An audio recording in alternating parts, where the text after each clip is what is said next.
easier it is to sell souls. There is a new price on freedom, so buy into it while supplies last. Changes need to be made. No more curbside baggage. 7 p.m. curfew. Racial profiling will continue with less bitching. We've unified over who to kill, so until I find more relevant scripture to quote, remember, our God is bigger, stronger, smarter, and much wealthier. So wave those flags with pride, especially the white part. We're selling addictive 24-hour candlelight vigils in TVs. Freedom will be defended at the cost of civil liberties. The viewers are glued to television screens, stuck, cause lots of things seem too sick. I use opportunities to pluck heartstrings for theme music. I show you which culture to pump your... All right, welcome to the Grift on the River Now. I am Gonzo. It has been a week. That should probably be our motto. It really is our motto. Want to dig right into the news? We might as well. Let's pull up the feed and see what the fuck has been happening. Well, the first thing that pops into my head is, many things pop into my head, but the first thing I want to mention is the cancellation of $500 million in research grants for mRNA vaccine technology in the United States. Yes. Because RFK Jr. says that mRNA vaccines are dangerous. Yeah. Because reasons. His statements on it are absolutely insane. I caught a clip of him like badly misrepresenting the math on like COVID deaths versus the vaccine, and he didn't seem to understand the math he was giving, and so he mistook a 95% efficacy against symptomatic COVID for 100% quote unquote, and then 100% decline in deaths when it was a 50% decline in the risk of death versus the control group. And like when you don't understand the math and you are using that as a way of lying about the efficacy and safety of a product, it's important. It's dangerous. It's important to remember that he was a dumb charlatan before a worm ate part of his brain. Yes. I mean, he's been full of this particular brand of bullshit for at least 20 years. Yeah, and you know, I used to have like this modicum of respect for him because I watched some of the work that he did in the environmental spaces and the mass tort spaces because, you know, sometimes he did some good legal work 30 years ago. Yeah, and sometimes he was right about a specific drug from a pharmaceutical company, and he and his firm and team, you know, got together a class action against them and showing that they lied about the safety of something or what have you, and that was good. And obviously the best way to fix that now is to deregulate everything. Yeah, see... What if we just... See, there's no food safety issues if we don't do any food safety inspections, man. And what if we, you know, ban certain additives by lying about their safety, right? And claiming that Europe banned them when you just don't understand that there's a numbering system in Europe. Yeah, like, and also Europe is not required... European labeling is not required to label all the things that we are required to label. Right. We have to specify far more than they do in Europe. That's why if you look of the exact same item here and there, we have so many more ingredients than they appear to because they're not required to list everything individually like we are. Right.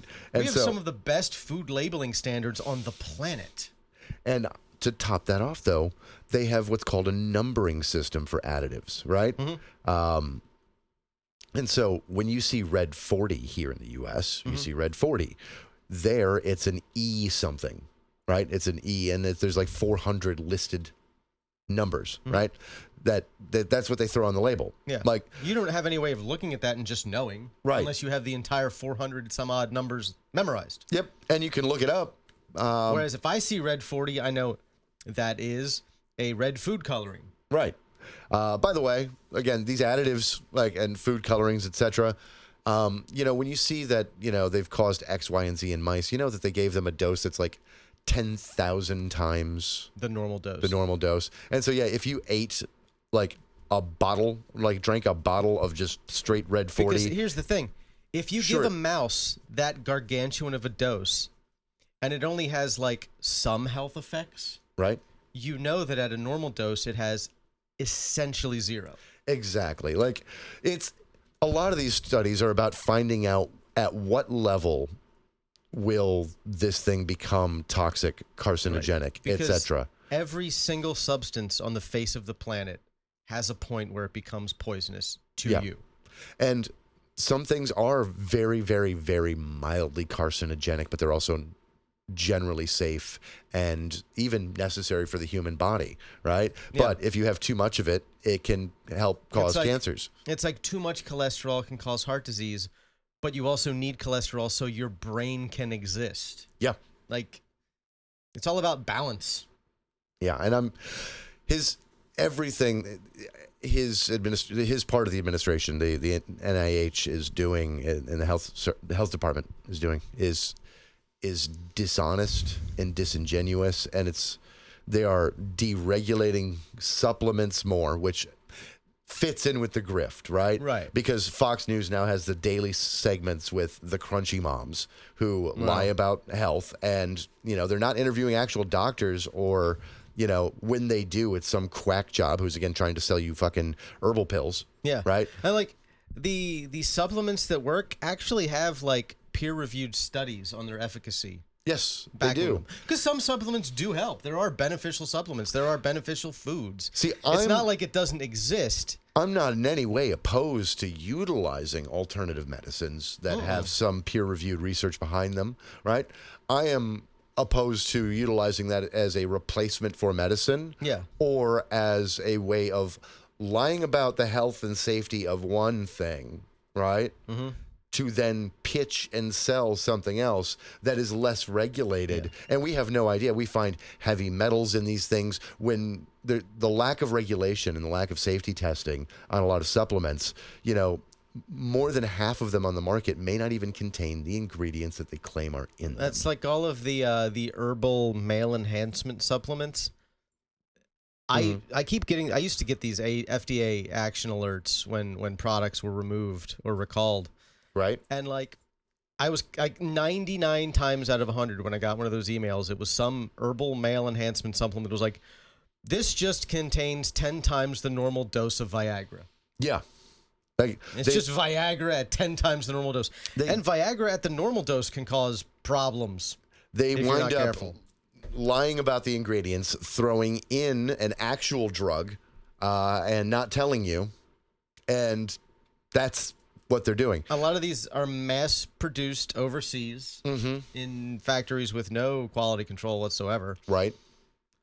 I also need people to understand when it comes to vaccines, the difference between ethyl and methyl mercuries. Right. Methyl mercury is cumulative, right? It can stay in the body for a long time and not process out. So sushi, right, contains it, raw fish, a lot of other seafoods, tuna contain. Your predatory fish have more because they eat smaller fish who have it from the environment. Yep. And now, again, the amount that you can actually take safely in your body is a fair amount. Like it's, it is not like just eating sushi bad. It's they tell pregnant women not to do it because you have this little thing inside you. That's growing. That's and growing. is very sensitive to your environment. Right. And the amount of methyl mercury it can take versus your body, which is 200 pounds heavier. Even if thimerosal, 150 pounds, which has been removed from nearly every vaccine except for specific multi-dose flu vials. Right. Even when it was in most vaccines as a preservative, the entire amount of thimerosal you were exposed to over the course of a normal vaccine schedule was like the equivalent of eating a piece of salmon. Yeah. Like just these spectacularly small trace amounts. So small. But and then there's not methyl mercury anyway. And then, there's the ethyl mercury thing, which ethyl mercury you process out at much, much faster rates. And it just comes out in your pee. You just pee it out. You sweat it out too. Yeah. Like, so just... But even if it were cumulative, it's not enough to do anything. Right. Just eat one less piece of salmon in your fucking life. Yeah. But these quacks... Skip fish once. Right? You're good. You've negated that if that's what you're worried about. You Catholics, you have a great day one Friday, right? Just have meat. Just have meat. Or go veg. Go vegetarian for a day, Like, Just have a nice salad, yeah. not a Caesar. Yeah. So You forget there's fish in there. RFK Jr. is absolutely. He may be the worst part of this administration next to ICE, right? It is a toss-up between RFK Jr. and Stephen Miller. Yeah. Russell Vogt gets special mention too. Yes, because he sort of coordinates the evil. Oh. Trump's latest reason for wanting to invalidate home rule in D.C. and federalize D.C. Big balls. Big balls. Big balls got beaten. That Doge douchebag got his ass fucking whooped by some 15-year-olds. Yeah, a bunch of teens fucking carjacked him. And I'm not a big fan of carjacking, but in this case, it had a happy outcome. I don't like that Trump is obviously trying to use this. We need to federalize D.C. Yeah. I need to be in control. It's out of control. The children are out of control. Speaking of which, I got angry at Joe Scarborough today. Fair. I saw Reasonable. a clip. He was basically trying It's easy to get angry at. Yeah. He was basically trying to say Trump is politicizing this and this bad, but also D.C. does need to keep our nation's capital safe because it's not safe. And it's one of the safest cities in the country. Yeah, he's like, and he it's went one of into the cleanest cities in the country, too. And he went into the, like, you say it's so much safer since the 70s. Yeah, that was the 70s. It's today. We should expect better. I'm like, no. Like, it is. Crime happens. It's like, you cannot over-enforce your way to zero crime. No. Like, I mean, you can mitigate crime with other non-police activities. Yeah. Like, if you know what? If you do whatever you can to eliminate poverty, crime rates go down. Yeah, I'll say that, maybe there's one city I know of that I've been to that has over-policed itself to very low crime rates, and that's Havana, right? Havana, Cuba. Yeah. Do you want to live like that, though? Where, like, there are secret police everywhere? Where they're... Like, everybody's an informant at all times? Everybody's an informant at all times. Like, it's a beautiful city, beautiful country. A lot I love about Cuba. But Havana, like, yeah, you go to, like, those museums and those cafes, etc. At least one, if they've got 5 employees, at least one is a secret police officer or an informant. Yeah. At every single place, right? So, yeah, the whole city is under a kind of observation net. Yeah, it's right? like East Germany back in the day. With, like, an exterior, like, they allow a lot more general freedom, but you commit crime, you're caught. Yeah. Like, so, yeah, crime rate really low in Havana. But I don't want to live like that because also one of their crimes is criticizing the government. And as we can tell, our current government really wants to make that illegal, too. Yeah. Like, I'm sure we're both on lists. Oh, yeah. And we will especially be on a list after today based on what I remember us saying we were going to talk about later. Yep. Speaking of getting on lists, my least favorite asshole, other than Trump, Netanyahu, confirms Israel will be taking control of Gaza to liberate people from Hamas. Permanent occupation. Like, which, again, is going to create more terror problems for them. But, they're going to keep this population occupied and probably exterminate them or remove them from most of the Gaza Strip. The way these sort of indigenous insurgent movements work is every one you take out creates 2. Yeah. You can't shoot your way out of that problem. You can only negotiate your way out of that problem. I mean, there is a way you can shoot your way out of it. Like, you can follow kind of the U.S. model, which is keep killing them until their population versus yours is negligible, right? And they only exist in a few spaces. And, like, basically Gaza is, like, cut into, like, 1/3 of Gaza is left as a concentration camp or a reservation, right? And the rest of the population is gone. So, yeah, there ain't shit they'll be able to do. And then you stop the killing and shooting and give them citizenship because there's, so few of them. Right. Like, which is basically what pacified the Native Americans in the U.S., right? Was it 29 we made them all citizens? Yeah. After we had decimated them for generations and generations, right? So, yeah, then we stopped the killing, gave them rights, and gave them some autonomy in the reservations, right? Which are, in on average, the poorest places in the United States. Yeah. And also, with the way jurisdictions work, you've constantly got non-natives going into reservations, committing heinous crimes, then leaving the reservations and facing no consequences. Yeah. Because the states can't prosecute you for anything you do inside the reservation, and the reservation authorities can't prosecute you once you're out. And they've got to get the feds on you, and then the feds have to track you down, and that they don't often put in the resources. They don't do that for assaults. No. That's why there's like an app. There was. I don't know if it's as bad as it was like 10, 15 years ago and earlier, but there was an absolute epidemic of white dudes going into native reservations being like serial sexual predators and just getting away with it. Yeah.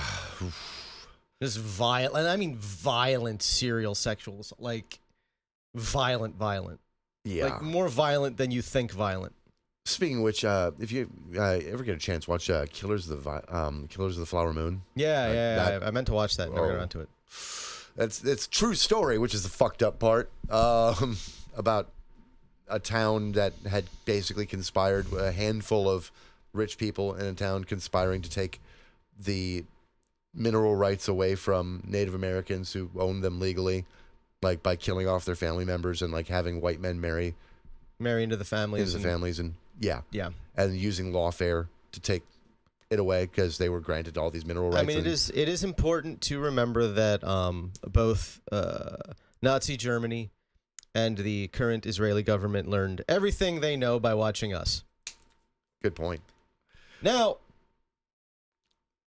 that doesn't mean that other people aren't the bad guys. Yes, it's also. I get tired of that. I get so tired of that. I get so tired of it. I hate fucking. I don't even. Anytime I see those arguments like on TikTok or whatever, I skip away. There are thankfully an ever shrinking number of leftists. They're loud. They're loud, but they're shrinking. They're loud. They are shrinking, and they're losing relevance, which is good. Yeah. They're also all really young. Yeah. Like. But the America bad brain rot folk. It's weird. Like I wonder what effect going forward we'll see on our politics for this generation who like turned 18 after 2016, who all of they've known their entire adult lives, for as far as American politics go, is Donald Trump. Yeah, that's a good question. Everything's either been Donald Trump doing something or a reaction to Donald Trump doing something for a decade now. I mean, the emotional impact that it had on people whose coming of age happened with Obama, right? Yeah. And all they ever knew as young adults was Obama. Donald Trump is a rug pull to them, right? Like they don't like the everything they thought we had overcome so much, and they were wrong. Right. The bulk of the millennial generation is like shook, right? They have no idea why this is happening. It's like, well, yeah, I get it.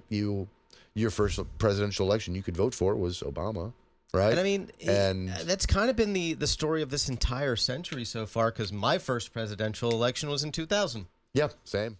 So the dawn of the new millennium. Yeah. And we got George W. Bush. And then 8 months later, America lost its goddamn mind because something happened. And some people did something. I'm gonna quote Ilhan Omar. We punished an entire region of the world because some people did something bad one time. What blows me away is that people who are old enough to remember what the world was like before that are as fucking giddy about the idea of fascism now as they are. They know what we lost. Right. All of us. Like they understand. They know what we had, and they know what we gave up on this insane quest to win the global war on terror. Yeah. Like, if you're my age or older, you know. Yeah, we gave up. Oh my God. And I was only 21 in 2000.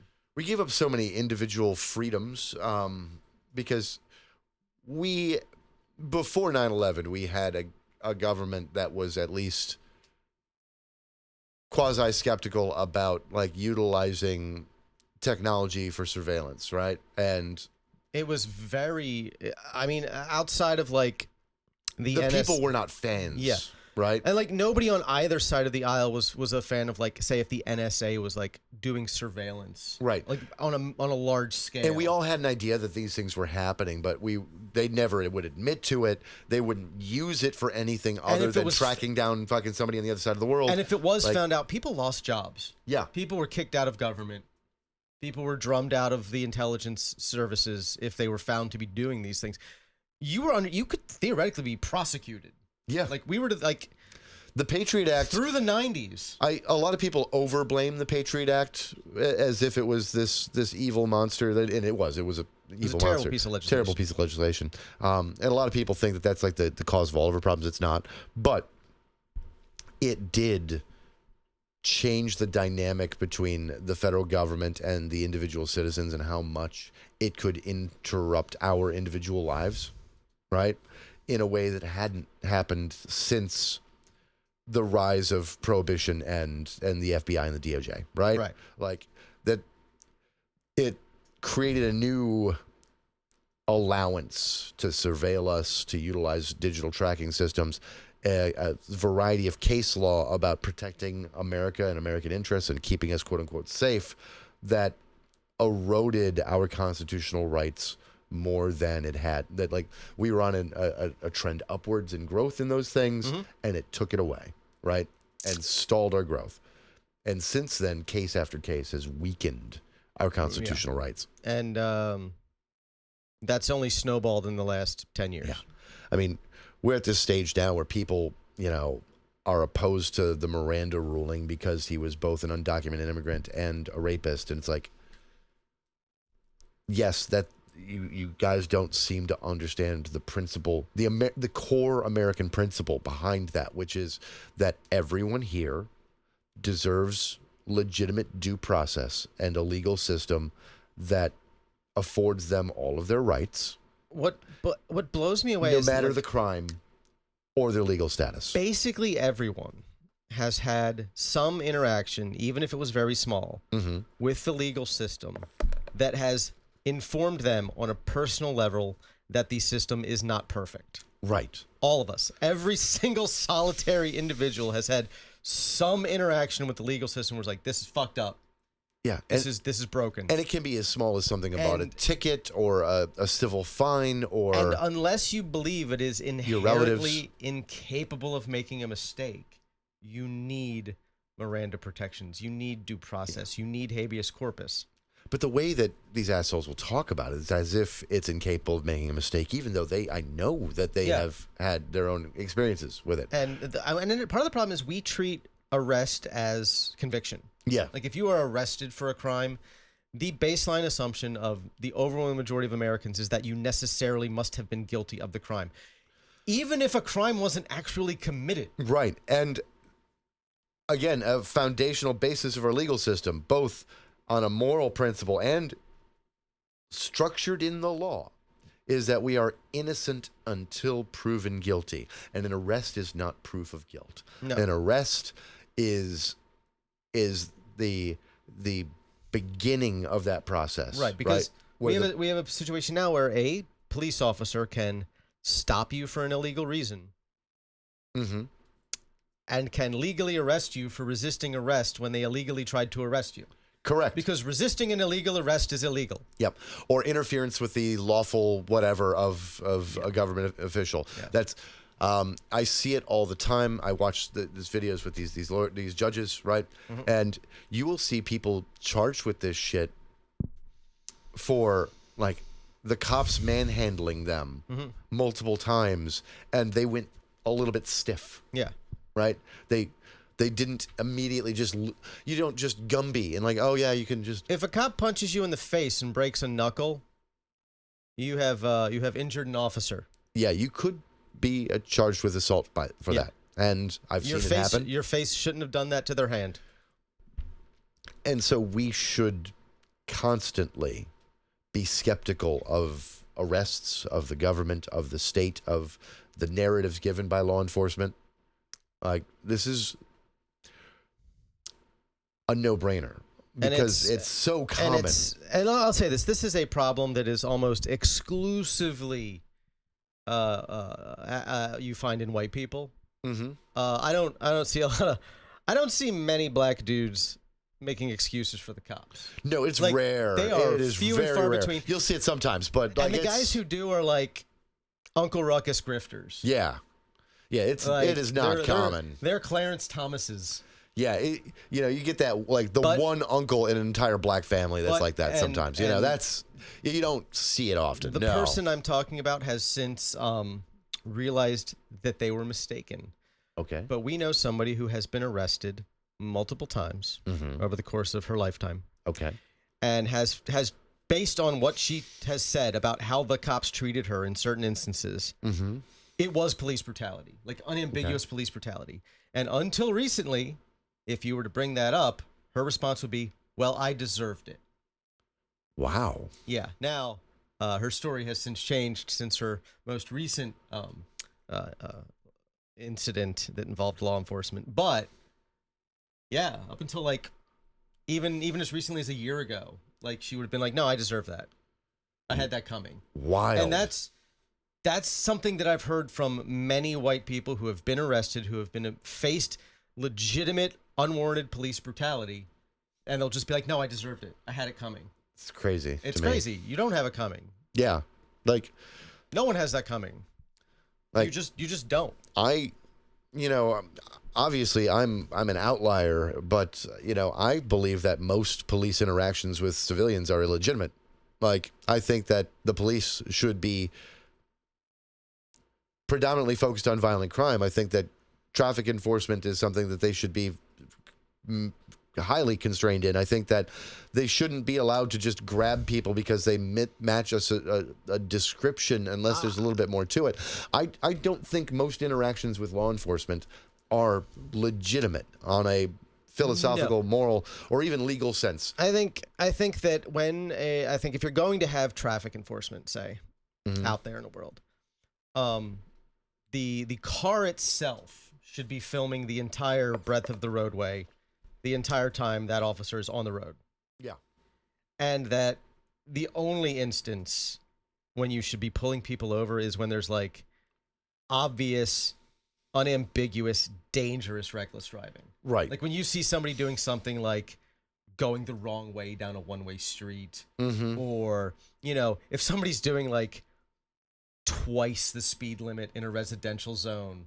Yeah. Like, but real edge cases, like real narrow. Here's the thing. You can do a lot by, I know that most states have gotten rid of the annual inspection thing, but the ones that do, like, you could have like an annual inspection or once every 2-year inspection where you make sure that the car has all its working lights and everything else. Maryland had that. I was shocked when I moved here and it wasn't a thing. And then eliminate stops for lights being out. Yeah. Because again, they aren't always out. Like sometimes they are, sometimes they're not. Sometimes the bulb is just intermittent. Like here's the thing: you get pulled over, and you're given a warning because your headlight's out, and you don't know it. You're given a work order. If you get pulled over again, that's a ticket with a fine. Right. But there's nothing stopping them from like pulling you over that night again. No. A different cop. Yeah. Now you often will get away with it if you hand them the work order. Yeah. But still, like I don't agree with it. It's a pretext to search them. It's not about the light. Yeah. It is never about the working fucking headlight or tail light. It is not. They claim it is. They claim it's about safety. It's not. They want to interact with the driver. Right. Because they see you as being on the road beyond a certain time of night as probable cause in and of itself. Right. It's not legally. They see you as being... They view it as probable cause. Yeah. They view it as suspicious, and they want to search your shit. One of our coworkers, she was pulled over the other night, and she was closing, right, at the Largo location, so left at 4 a.m. Yeah, left at 4 a.m. And that was what the cop really wanted to know: was what are you doing? Why are you out this late? What's your purpose? No, you've been drinking. You can't be out this late without drinking. Like, I work at a place that closes at 3 a.m. Like, a lot of us do. What are you doing out this late? They're very focused on trying to get her to say something about that, because the real focus wasn't that she was a few miles over the speed limit. She was like 8 miles over, right? fucking should have been like not unsafe at 4 o'clock in the morning, going 8 miles over the speed limit on a county highway with a speed limit of 55. Right? Yeah. You are not dangerous. No. Empty road. Yeah. And like I am of the mind that if you are, regardless of the speed limit, if you are neither going substantially slower nor substantially faster with the flow of traffic, you're fine. Right. Like flow of traffic should be the determining factor. Yeah. And if there is no traffic, like I'm a big fan, but I mean, I could get behind the arguments of something over 100 and some number, right? Like, you know, if you're going 100 or 120. And I think that this is much more should be enforced in residential areas where you might have pedestrians. Yeah, I think that. But like highway speed limits out on the highway, fuck it. Why? It's 2 a.m. I'm on 275. I'm the only car. It's a Wednesday night. Right. You know what? Who cares? I should be able to go as fast as my car will allow me physically. And contextually, we should stop worrying about what somebody could do versus what they did, right? And by that I mean, when it comes to traffic laws, illegal possession of firearms, anything, like running around searching people, stopping people, checking in on people, pulling people's records, like to dig in. That's what they do. The police dig for things, right? And they do that because if they do that and they catch you breaking a law, that instantly bumps up their clearance rate, and their clearance rates are garbage. Yeah. And what's the clearance rate on like homicide in this country? Isn't it like 41% or something like that? It is so bad. Which you have a 59% chance of getting away with murder in the United States of America. I saw Charlie Kirk's dumbass going on the Jubilee. That too, but no, he was doing the racist crime statistics thing, right? You know, black people are 13% of the population, commit 50% of the murders. One, that's wrong. Yeah. Right. Factually inaccurate. It's not even, as far as we can tell, it's roughly like 38%. So we created like 12% right there. Right. Because that's the meme. Yeah. The meme is 1350. Yep. Now, out of that 38%, remember, we only solve less than half the homicides in the United States. Right. Right. We don't know the race of the perpetrator in roughly half of those, most of those, the vast majority of those that we never solve, we do not know the race of the perpetrator. We are running under the assumption that the race of the victim matches the race of the perpetrator. Correct. And yes, a lot of them are white, like the majority, right? Yeah. So if you run into that number, okay, now we're down, we're like, you know, we've cut into that 38%, right? And we over-police the black community, right? Also, we have an atrocious wrongful conviction rate in the United States. It's bad. It's bad. It's one of the worst in the world. And black people make up over 50% of the exonerations. Yeah. Right? So people exonerated for crimes that they didn't commit who were convicted. Look at the proportion of people exonerated via DNA evidence through the Innocence Project for black inmates compared to white. It's shockingly different. Look at the Central Park Five. Yeah. Look at the Central Park Five, who, even after they were like unambiguously proven innocent, Donald Trump still wanted arrested and executed. 2014, motherfucker writes an op-ed about why they belong on death row. Yeah. After their like total exonerations. There are still millions of people in the United States who are claiming that they're guilty. Yeah.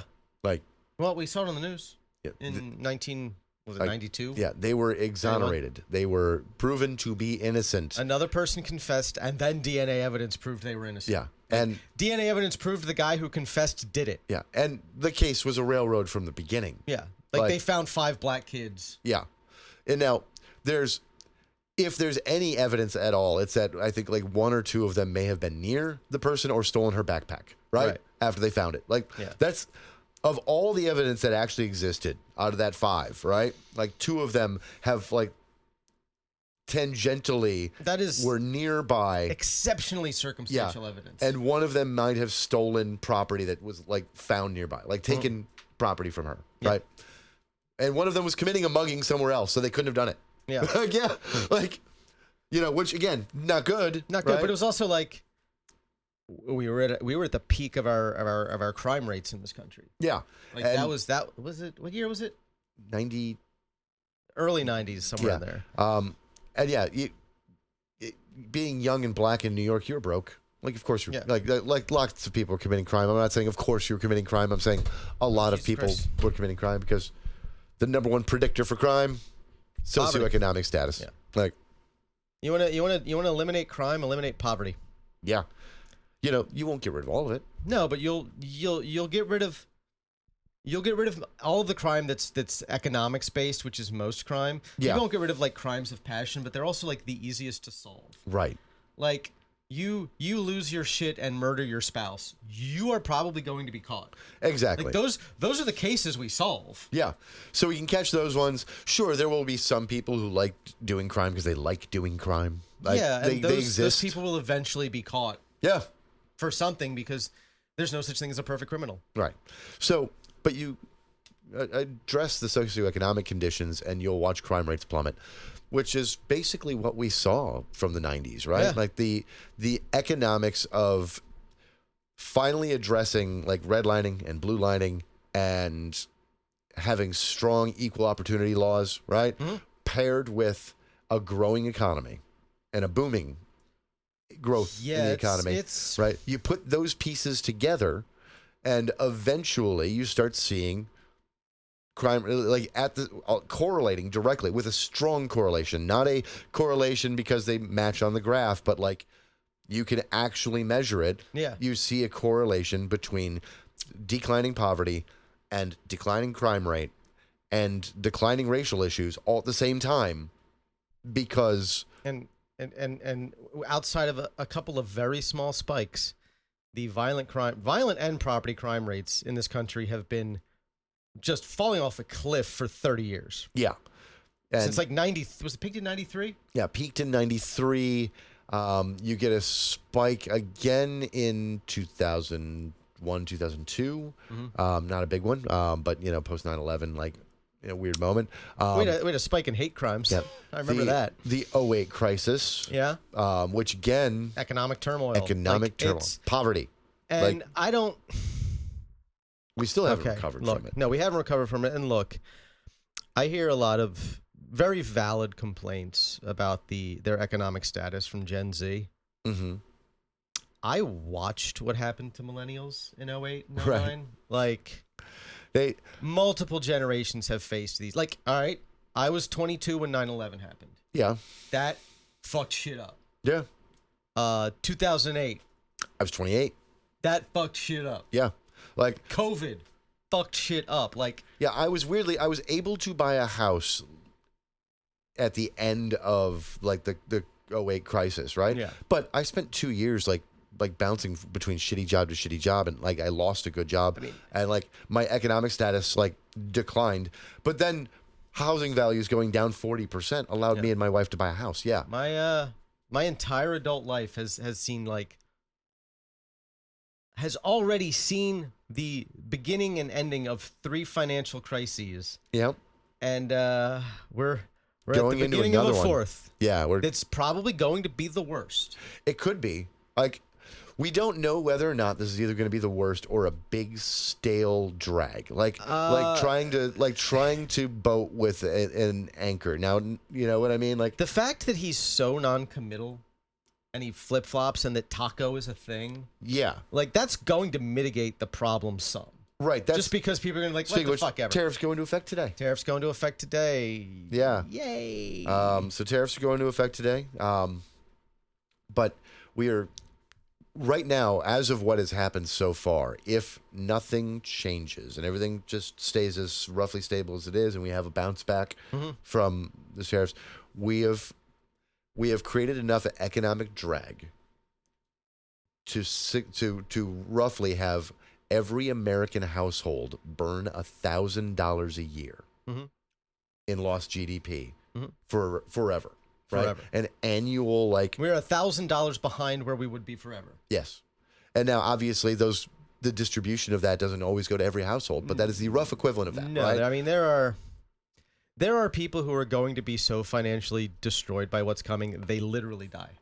Like, it will literally kill people. Yes, especially with this vaccine nonsense. Speaking of killing people, a soldier shoots 5 troops at Georgia's Fort Stewart. I before saw being subdued. that. He was taken alive. Last I'd heard, they had not gotten any motive out of him. Yeah. I mean, taking somebody alive at a military installation is the most likely outcome because, oddly enough, not everybody's actually armed. Most of them, you don't carry weapons that are loaded around. And when you are in the military, you have very, very, very strict rules of engagement. Yep. Even if you're under fire, Yeah. you have exceptionally strict rules of engagement. And you don't just have your personal firearms on you at post. No, you got to go. Yeah. Yeah.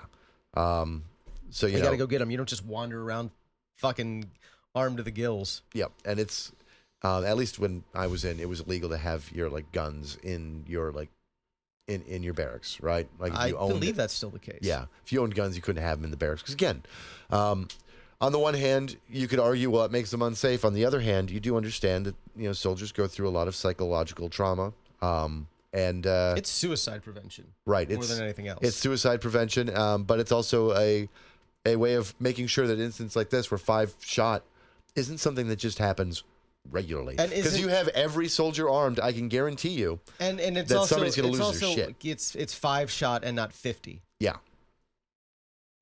Somebody's going to lose their shit on a long enough timeline. Yeah. I've seen Full Metal Jacket. Yeah. But yeah, it's mostly suicide prevention. Absolutely. But yeah, so that he was subdued. We'll see how that goes. I hope we find out information. And that's the thing. All right, something that happened since last week. Jobs numbers came out. Oh my God. Yes. Jobs numbers came out. The revisions came out. We had thought over the course of 2 months that we had created 240 some odd thousand jobs. Huh? It was a 3-month period. Well, the revisions were May and June. I thought it was May, June, and July. Well, we got the numbers for July. Oh, and July was also, yeah, okay. July right. was the preliminary numbers. And also that was just turned out to be a bad month. But that's a bad month. That was 78,000, a bad month. That was the preliminary numbers were 78,000 for July. We don't know what the revision is. We never will. That's right. It just came in under expectation. Yeah, it came in under expectation. But May and June, we went from thinking in those 2 months we had created 240,000 jobs to having created 80. Yeah. So in one of those months, they just added a 0. So we fired the person in charge of the statistics because we didn't like him, because that's how maths work. Yeah. So she lost her job because we made the president unhappy with his poor performance. And he was very, very upset and screaming about having a booming economy and accused her of doctoring the numbers. And that has been going on about the jobs report revisions under Biden and lying again. He's been the big revision that they had. Mm-hmm. It was in July of last year? It was July, August. Yeah. And before the election.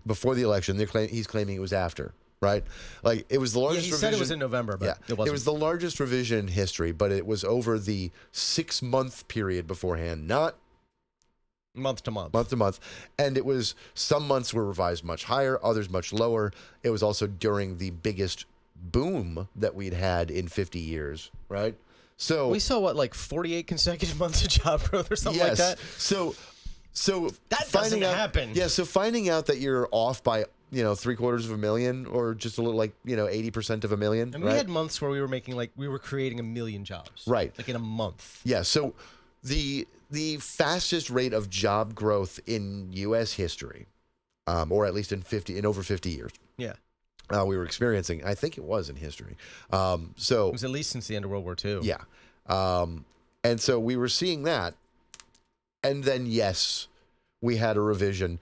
Over Biden's entire term, we gained 14.7 million jobs over the pre-COVID, numbers, right?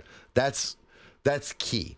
Yeah. 14.5 million over what we lost from COVID. So we got back all the jobs we lost plus 14 million. Right.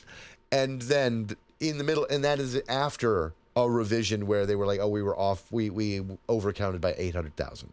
Yeah. Okay. That revisions happen. That's why. But These revisions are and very we've bad. been doing the revisions for so long. Like, we know how accurate the revised numbers are. Yeah. Like, we know how. This is statistics. This is the ultimate in terms of, like, this is just counting.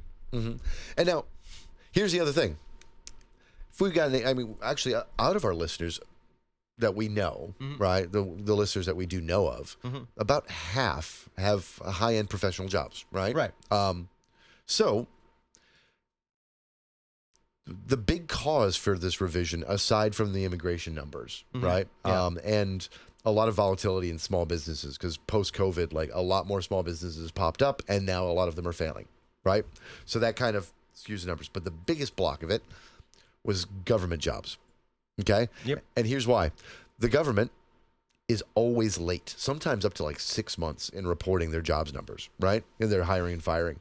But the thing is, you don't have to worry about that generally because jobs numbers are stable, right? Yeah. In government agencies. And you That's have a it. budget process that tells you you get a job in a government agency, you are probably going to be there for life. that was the case until Doge, right? And so you want to blame anyone for the numbers. Again, blame Trump because Doge over the last 6 months fired 290,000 people? Yeah, it was almost 300K. Yeah. So almost 300,000 people, which is roughly the number of jobs that we were off on the report by, right? Like almost identical number. I mean, we know people. Yeah. And we know people. We and, know people personally who have had this happen to them. And anybody who has worked like a high-end professional job, sometimes if you get laid off unexpectedly and you didn't jump from one job to the next intentionally, right? The process for finding your next job is not something that happens in a week. It doesn't happen sometimes in a month. Sometimes it doesn't happen in 6 months. You got to rely on your savings and your retirement fund to muddle through because it can be 6 months to a year, sometimes 2 years before you find a job in your field that pays, enough to get by on. We know someone whose personality may play a role in this, but lost a government job, hadn't found anything new in 18 months. Yeah, definitely. In his case, I would say personality probably played a role. It didn't help. It didn't help. But yeah, also hard to find jobs in his field. Hard to find jobs in that field. Yeah. We know somebody going through it right now. Yes. That was some bullshit, but yeah, she's got some good prospects from what I hear lately. So yeah, that's I think good. she'll be fine, but it takes Jesus time. Christ, it takes time, especially if you're in a very specific skilled profession. Yeah, like you do like data analysis and speak like two relevant weird languages, right? Like there's work out there for you that could pay really well, even in the private sector, but it probably pays better in the private sector if you can find it. But you got to find it, right? And there's also the sort of jobs even in the private sector where people tend not to leave them. Yeah. You get that job and you hold on to it until either they fire you or you retire or you die. Yeah. You don't see a lot of people who speak fucking Punjabi or Urdu, like, quitting their jobs, right? You know, like not for an American firm. No. But it takes time. And now, obviously, we're going to see a huge lag as those 300,000 jobs that the government just fucking slashed take 2 months, 3 months, 6 months, a year, 2 years to find a replacement job. And the private sector wasn't just waiting to pick them up. No. Right? They weren't just hanging out there like, oh, we've got all these extra jobs for you guys. I mean, again, 4.1% unemployment, now 4.2%. This is also happening at a time where you've got an entire sector of the economy where the guys in charge are absolutely obsessed with the idea of replacing everyone with AI. My God, speaking of AI. Obsessed with replacing people with AI. Did you see that AI spending in the last year? Yeah. So I'll let you tell the fine folks, our listeners. AI spending from the big like 5 players in the AI field and a few others, but like the big 5 players combined, AI spending is such a bubble that it outperformed and outspent all of consumer spending for the last year. Yeah, like it was bigger than the consumer economy. If you thought that the housing bubble was bad when it burst. Yeah, When AI pops, and it will, it will. what they're expecting to be able to do with AI is ridiculous. You got It's that, entirely unrealistic, and there's no money in it. right. It's a twofer. There's not enough. There's two ways that this can pop. Right. There's it. Eventually, it's just so not ready for prime time that fucking investment has to collapses, stop yeah. because they can't just keep pouring money into this. Right. Because there's just not the money for it, and investors get tired of it. Right. Right. On the other side of the equation, you have, let's say it does do what they want it to do, and they've spent so much on the money and the infrastructure, et cetera, et cetera, that they get this working. The number of jobs that will replace in that pace of time, right, will cause a massive deflation in the economy, which will mean that there will not be the investment enough to keep the They are bubbles spending so much money on stay. it that I don't. Even if they eliminate all the jobs that they want to eliminate and they save all that money on those jobs, Right. they will have already spent more to build the AI to take those jobs away than the jobs cost to just have people do. Yeah, it'll take them 10 years to recoup. But in the meantime, The economy's like just tanking. right, because where are all the people going to go? It's like the where the people going to go, Ben? Who's going to buy the houses? Yeah. Right? Like, who's going to buy shit if AI replaces all of our fucking jobs? I mean, I guess it could do mediocre podcasting better than we can. Could it? It won't be as clever. No. It won't be as... But I've seen AI generated podcasts. Speaking of AI generated stuff, have you noticed the number of AI generated advertisements on TikTok? Oh, my God. It's every fucking like if it's not a creator I know selling something for the TikTok shop Yeah. on commission, it's AI generated. And my reels they're are full of bad. AI ads They're too. There's just bad. so much. You know what really bothers me out of out of all of it, actually? What's that? It's a massive company that's doing the most dumb AI slop commercials that I hate. It's Airbnb. I haven't noticed those. Have you? Oh, I haven't seen an Airbnb ad they have in months. They have lots of ads out there, particularly because some of the streaming services I watch have ads, right? So I'm stuck catching a few of them. Yeah. They've been advertising like their destinations and their experiences, like the different options that they have aside from just renting a basic Airbnb. But none of it is using real footage. It's all like bad rendered cartoon, like almost realistic and lifelike, but definitely still cartoonish. Yeah. Like places and spaces. And it's like, they're not actually like, the problem with that is like, you're showing experiences for travel. That don't exist. Right. You're generating that. And in some cases, like they showed Notre Dame, and I'm like, that's a computer generated Notre Dame. Why not just show Notre Dame? It's a Why thing not show you can get right? It was about video getting of. a tour of it. Like, why not show the actual tour you're trying to pitch, or one of the hosts? Like, why not do that? They showed this ad about like renting like a house in a forest, like a jungle, right? Like, and it was like this big beautiful house, and it's like all fake. Yeah. I'm like, what? Like, why are you doing this? What? You're a travel company. Why are you resorting to this cheap AI slop? I know it's cheaper, but you're a multi-billion-dollar company that charges so many fees that you've actually remade hotels worse. Yeah. Used to be better, Yeah. and now you're worse than hotels. It's to the point where it's like there are actual real hotels, like hotels that you book through Airbnb. Yeah, What is that? and if I go directly to their website, I save on fees, and I don't have a cleaning fee. Yeah. Like, And I understand, especially if you're going to a city for like a week, the appeal of an Airbnb where you'll have a kitchen. oh, I like staying in Airbnbs. I Don't get get me it. wrong. I'm getting tired of the cost of them. Like, though. yeah, they are outrageously expensive for what you get because it's never as nice as nice as they say. And the fees are ridiculous. Like, It's like spending your vacation in an IKEA showroom. yeah. That trip to Chicago, right? Yeah. So I spent the first few days in an Airbnb, right? The remainder of the trip, we finished it out in a 5-star.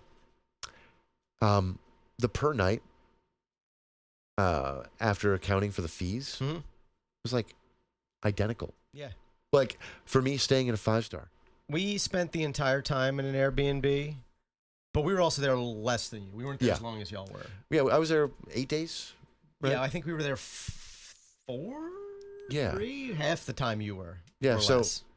So we I were spent there 4 days in the there Airbnb and finished it out 4 days at a 5-star. Yeah, I think we were there 4 nights. We got there like the day before Riot Fest and left the day after. Yeah, like so we got there Friday, left Monday. At first, I think we left Tuesday actually. At first, when I plotted it out, I was like, I got the Airbnb because I just wanted to be in an Airbnb, and the numbers like seemed reasonable until all the fees tick in, and that's what pushed me off from just spending nice in a nice hotel. And I wanted to finish out the trip in a nice hotel, but I didn't want to do every night. But then after I did the math, like I should have just stayed in a 5-star hotel the entire time. Because I stayed in a junior suite. Yeah. Like, and not the best room in the place, but like I had a nice room. I had it had a living room, its own fucking. It had like 2 bathrooms in it, like a half bath, and then a regular bath one that had a big fucking tub and fucking beautiful shower, huge bed, and yeah, it had its own amenities, a mini bar, like it was fucking nice, right? And yeah, it was a huge room, junior suite for fucking same as fucking renting out like a little fucking portion of a brownstone through Airbnb. Yeah, we had a basement apartment. I really liked the neighborhood we stayed in at Airbnb. Oh, that I did, because I stayed in Lincoln Park. I love Lincoln Park. That was not I forget the name of the coffee shop we had within like short walking distance, but it was really great. Nice. Went there every morning. Had some pastries, like really really good coffee. Yeah, I got to. My favorite part Nice. about that was the Airbnb was just a few block walk away from the Wiener Circle. Nice. And so I love that place. And there was this great little dive bar I found called the Golden Dagger. I liked that place. Yeah, we had a really good dive bar right down the street, like hell yeah, a block and a half away. Nice. I forget what it was called, but it was like a block and a half away. But yeah, Airbnb being cheap on their ads, like, and using AI slop is just offensive to me. Like, I mean, it's offensive in general, but yeah, specifically when it's a company that makes that much money. Yep, exactly. But I haven't seen any ads for them in a while. Yep. Oh, the fucking FBI has granted Texas's request to help them track down and arrest Texas Democrats that are denying them a quorum. Yeah, because the lawfare here portion is upsetting. Never before have we seen between census redistricting just because the president demanded it. Yeah. That I need 5 seats. You need to re-gerrymander yourself so I get 5 extra seats. Yeah. That's and the Texas Republicans were just like, okay. Yeah, we'll do it. Okay, we'll do it. Even though it's apparently illegal in Texas. Yeah, it is. Like, just like here in Florida, gerrymandering is explicitly weak. They are talking about re-gerrymandering, more gerrymandering Florida. They are talking about getting rid of like our one majority-minority district. We have a constitutional amendment in this state. I voted for it. That voters approved. And this was approved after we had our threshold raised to 60%. Yeah. After the 60%, like, it is mind-boggling that our state courts, this is why I don't see. Well, they admitted it was unconstitutional and said it was fine anyway. Yeah. Like, that was their ruling. It's like, yes, this is illegal under state law, but we would confuse the voters if we changed it now. Yeah, and they basically argue that there's no remedy because you can't make the legislature do anything. Like, bullshit. Like, I remember when that happened. 10 years ago? Yeah, when the ago? state court was like, this districting map is illegal. You guys can't get your shit together to draw one that's legal. Fuck you. And the courts drew their own. Yeah, which was basically we got the identical one to the Planned Parenthood map that Planned Parenthood and we presented. got good representation at the federal level. For one cycle. And then Ron DeSantis became governor. Yeah. That same year. Yeah. That same year we got like good representation once. Was the election where we first put that piece of shit into office. And Skeletor, fucking Rick Scott moving on to the Senate. Fuck. That, I mean, but that says everything you need to know about Democrats when a fucking astronaut, like... Bill Nelson didn't have a Spanish language website for his campaign. Yeah, and didn't run enough Spanish ads at all in target markets. Rick Scott, subhuman piece of garbage, I fucking hate him, speaks fluent Spanish. He does. So who went on Spanish language radio all the goddamn time, once a fucking week, to talk to the voters? Yeah. Democrats in Florida, I fucking hate you. I don't know that there's out of all the other states. I don't know that there's a political organization that I hate more than the Florida Democratic Party. Yeah. Yeah. Like, you know, they're all Chuck Schumer. They don't even have, like... Or worse. They don't even have any, like, people who might be the candidates who will run against Anna Paulina Luna next year. Nope. They got nothing. They got nothing. They are... Nothing. They are feckless, ineffective twits. Like, and I have been to party functions in the state. That's terrible. You know... It's like an old lady sewing circle. Yes, it's like a fucking social club for, like, affluent middle-class white women whose husband's retired, right? Yeah. Like, that is what the state Democratic Party, like, is dominated by here in Florida, particularly in Pinellas, but across the state. Yeah. It is old, affluent white women in charge, and their husbands sometimes. It's like, and they don't have professional consultants. They don't have enough paid staff at all. Like, it's almost all volunteer throughout the fucking entire state. You got, I just know what I know, like, about the Pinellas County from a friend of the show, Robbie the lawyer. Yes. Who was going to all of the weekly, monthly meetings. He and I were at some together years ago. He was going continuously, didn't miss them, had gotten to the point where he was, like, volunteering to do work for the Pinellas had a position Democrats. with them, and he quit because they just wouldn't do anything right. He would, like, show them, like, data-driven analysis of how you drive turnout, and they're like, well, no, because that's not how we've always done it. Right. And well, you keep losing. Yeah. Maybe how you've always done it is bad. And one of my favorites is that there was this guy that they kept putting in charge of things, youth voter outreach and some other stuff, that was the, like, most tone-deaf, feckless, like, Hillary Clinton policy clone ever, on the one hand. Mm-hmm. But he was, quote-unquote, young. By that... He was my age. Yeah, he was like 38, right? So he's quote-unquote young, black and gay, right? And that was all they ever talked about, was that he was young, black, and gay, right?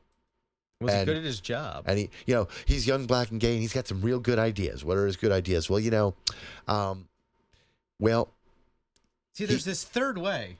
You're right. And he just, like, was nothing but a Clinton clone, right? And it's like, yeah, he's got no good ideas. He's just a token who happens to align with the most milquetoast centrist fucking Democratic positions ever. That's all he is. It was all like, we need to, and their refusal to try to, like, drive turnout within the party. Like, they don't care about getting Democrats to go out and vote for Democratic candidates. It's like, we need to blitz the independents. Yeah. What can we do to win, like, people who switched from, you know, Obama to Trump? Nothing. What do we do? How do we win Those people are fucking stupid. How do we win the people who stopped voting Republican because they were never Trumpers? You don't. Here's the thing. If you run a candidate that's inspiring. Yeah, like, here's that's the thing, what you do. Is the never Trumper Republicans who stopped voting Republican because of Trump are smart, intelligent people with a high propensity to vote anyways. Yeah. Right? They are probably going to vote for your candidate. They're probably going to vote for your candidate. They're not going to vote for the Trump guy who's endorsed. There's a slim chance they may not vote for a Maxwell Frost or not Maxwell Frost, my apologies, a Richie Floyd, or a Bernie Sanders, or right. There's a small chance. But they are more likely to vote for that candidate than they are to vote for anything MAGA. Anything MAGA. Right. You will not lose them. Worst case, they don't show up at all. but they're high propensity voters, so they probably will.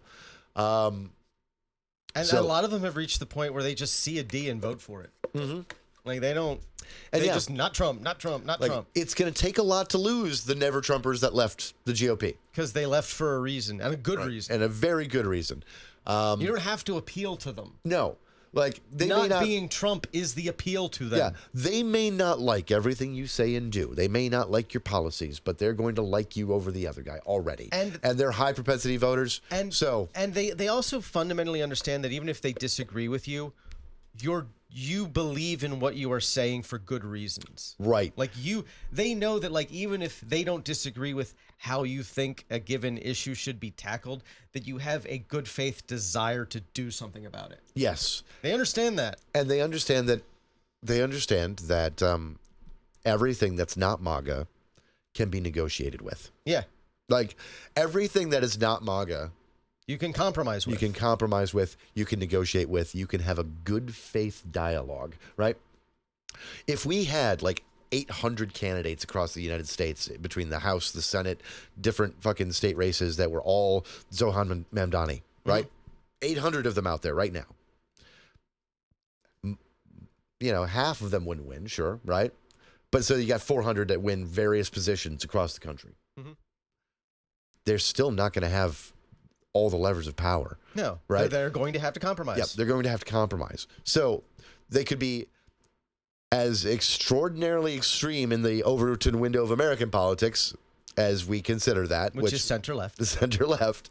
But they could be as extreme center-left as we allow, and they would still understand that they're only going to get 25% of what they want if they have a majority. And that 25% is progress. Yeah. Like, there's nothing worse in politics than all or nothing thinking. Yeah. This is why I don't go for... Especially coming from the left. Yeah. Like, you're not going to get it all. I don't engage with the anti-electoralist arguments anymore. They're stupid. They're moving on. Those people are becoming irrelevant for a reason. The only reason you should, like, acknowledge them at all is to just explain to people who might think they're not morons that they're fucking morons. Yeah. Like, because here's the thing about voting. And I know not enough people understand this. Something can either be a necessary condition for doing a thing, and it can be a sufficient condition for doing a thing. Mm-hmm. Voting is necessary, but it will never be sufficient. Right. Like it doesn't do anything in and of itself other than shift. It's still necessary. It's you, the players. It's you setting up the game, the chessboard. You get to set up your opponent's chess pieces before the game starts. Yeah. You get to set them up to as much of your advantage as you can before the game starts. And a lot of times the option is like a Democrat you can bully or a pigeon that's going to shit on the chessboard because it thinks it's playing checkers. Mm-hmm. And then declare itself the winner after it shits on the board. I hate and that. You're right. Here's a fun fucking little fucking poll that came out that you're just going to fucking love. Huh. I forget the organization, but they did a social survey of Republican voters. Okay. And they asked the question, if it were proven that Trump was involved in sex trafficking with Jeffrey Epstein, would that make you more likely to vote for a different party, or would you be just as likely to still vote for Donald Trump? Okay, pause here. Give me a second. Yeah, why don't you take a guess what the percentage who said yes, I would still vote for Trump was? Just give me all right, so the percentage that said that they would still vote for Trump if it were proven he was involved in child sex trafficking. All right. This was just a question asked of Republican voters. I will say 70%. 47. I'm glad I was wrong. But still. Oh my God. Okay, so all right. If you do the math though, that means I did set myself up for that because I wanted it to be a high number out of fear. Like I went with that because thank you. But still, to put that in perspective, that does mean if you do the math. Yeah. There are about 37 million Americans. Yeah. for whom child sex trafficking is not a deal breaker. Yeah. Yeah. What state was it? I just saw that the Republican Utah. Utah. Yes. Stuart Adams. Stuart Adams. Yes, I just saw that last night. It blew my fucking mind. His 18-year-old relative. I don't know what relative it was, but he had an 18-year-old relative who raped a 13-year-old. Right. So he wanted the age of consent laws changed so it was no longer a crime. Yeah. And he's like the Speaker of the House, isn't he? He is the President of the Senate of President Utah. of the Senate. Okay. Yeah. Yeah. I mean, fucking Mormons. yeah. Fucking Mormons. Right. It's always the religious extremists. Always the religious extremists. Like, every goddamn time. I could absolutely understand if you realized through that your state had a really bad Romeo and Juliet law, right? That didn't address like you went to high school together. Yeah, but right? you know what, it was like, But no, 18 and 13. even I That's wrong. remember being in high school and looking at seniors who were dating freshmen and thinking, that's a little weird, guys. Sure. Because it was always a senior boy Right. dating a freshman girl, and I'm like, I don't even know if she's hit puberty yet. Right. Because these were my freshman classmates mostly, and I'm like, all right, I know when most of you got your periods, and I know those of you who didn't. Don't ask. You don't need to know why I know this, because I don't know why I know this. Everybody told me, which was weird. That is weird. It was weird. Starting in the 3rd grade, I was like, I got my period. Oh, okay. Why are you telling me this? I don't know. Everyone told me when they got their period. That is awkward. Yeah. I didn't ask. I never once asked. Fair. I didn't care. But But it started in the 3rd grade. yeah. And but I can if his 18-year-old son had a 16-year-old girlfriend, I can see him realizing that our state law has a mistake. This is right. But no. It was an 18-year-old fucking a child. Yeah. Like, and I'm sorry, 13 is a child. Yeah. I don't even care if they're 6 foot tall. Still a child. I say for no reason whatsoever. But her mom can't be racist because she dates black guys. Also, she calls everybody the N-word. Everybody. I don't care if they're Chinese. I don't care what they are. White, Chinese, Mexican. If you fight me, I will probably call you the N-word. Oh, God. This is how you get jumped in a parking lot. Big balls. Big balls. We know what Big Balls said. Yep. I know what Big Balls said. I don't have to be told what Big Balls said to know what Big Balls said. Carjackings very, very rarely end in a jumping. No, they usually throw you out of your car. Like, if you get physically assaulted in a carjacking, they are grabbing you by your clothes, throwing you out of the car, jumping in and driving away. Yeah, you might get punched once. Yeah. Right? But if you got mobbed like that and savagely beaten. Was it like, how many kids was it? I heard it was 8 kids. If 8 15-year-olds beat the shit out of you, it's more than just a carjacking. You did something to earn that beating. Yeah. They went to carjack you. And you did something. 8 15-year-olds can't maintain enough fucking, like, concentration on a single thing for long enough to beat you down like that if you don't deserve it. Right? Like, you fucked up. And I'm positive that he got called big balls because he had a big mouth, not because he had gargantuan testicles. Yep. And he's gotten kicked in them big balls pretty hard. To round out the news, the Trump administration deepens purge of the FBI officials. So that's fun. They're purging more members of the FBI. Trump to require universities to hand over admissions data on race. Yeah. Gotta make sure they're because they're not allowed to use race itself as an admission standard since they did away with affirmative action. Right. They're basically trying to make sure that nothing that could possibly be related to race otherwise might get someone consideration. So, like, socioeconomic status, right? Like anything that could possibly point towards there being some sort of racial disparity They basically want however tangentially. white people and affluent immigrants. Right. to- And also they're destroying the student loan system, so like you have to be rich anyway to go to college. Yeah. I can't wait to see what our shortage of lawyers and doctors looks like in 10 years. It's going to be rough. It's going to be bad. It's going to be real bad. All right. Let's take a little break here. Take a little break.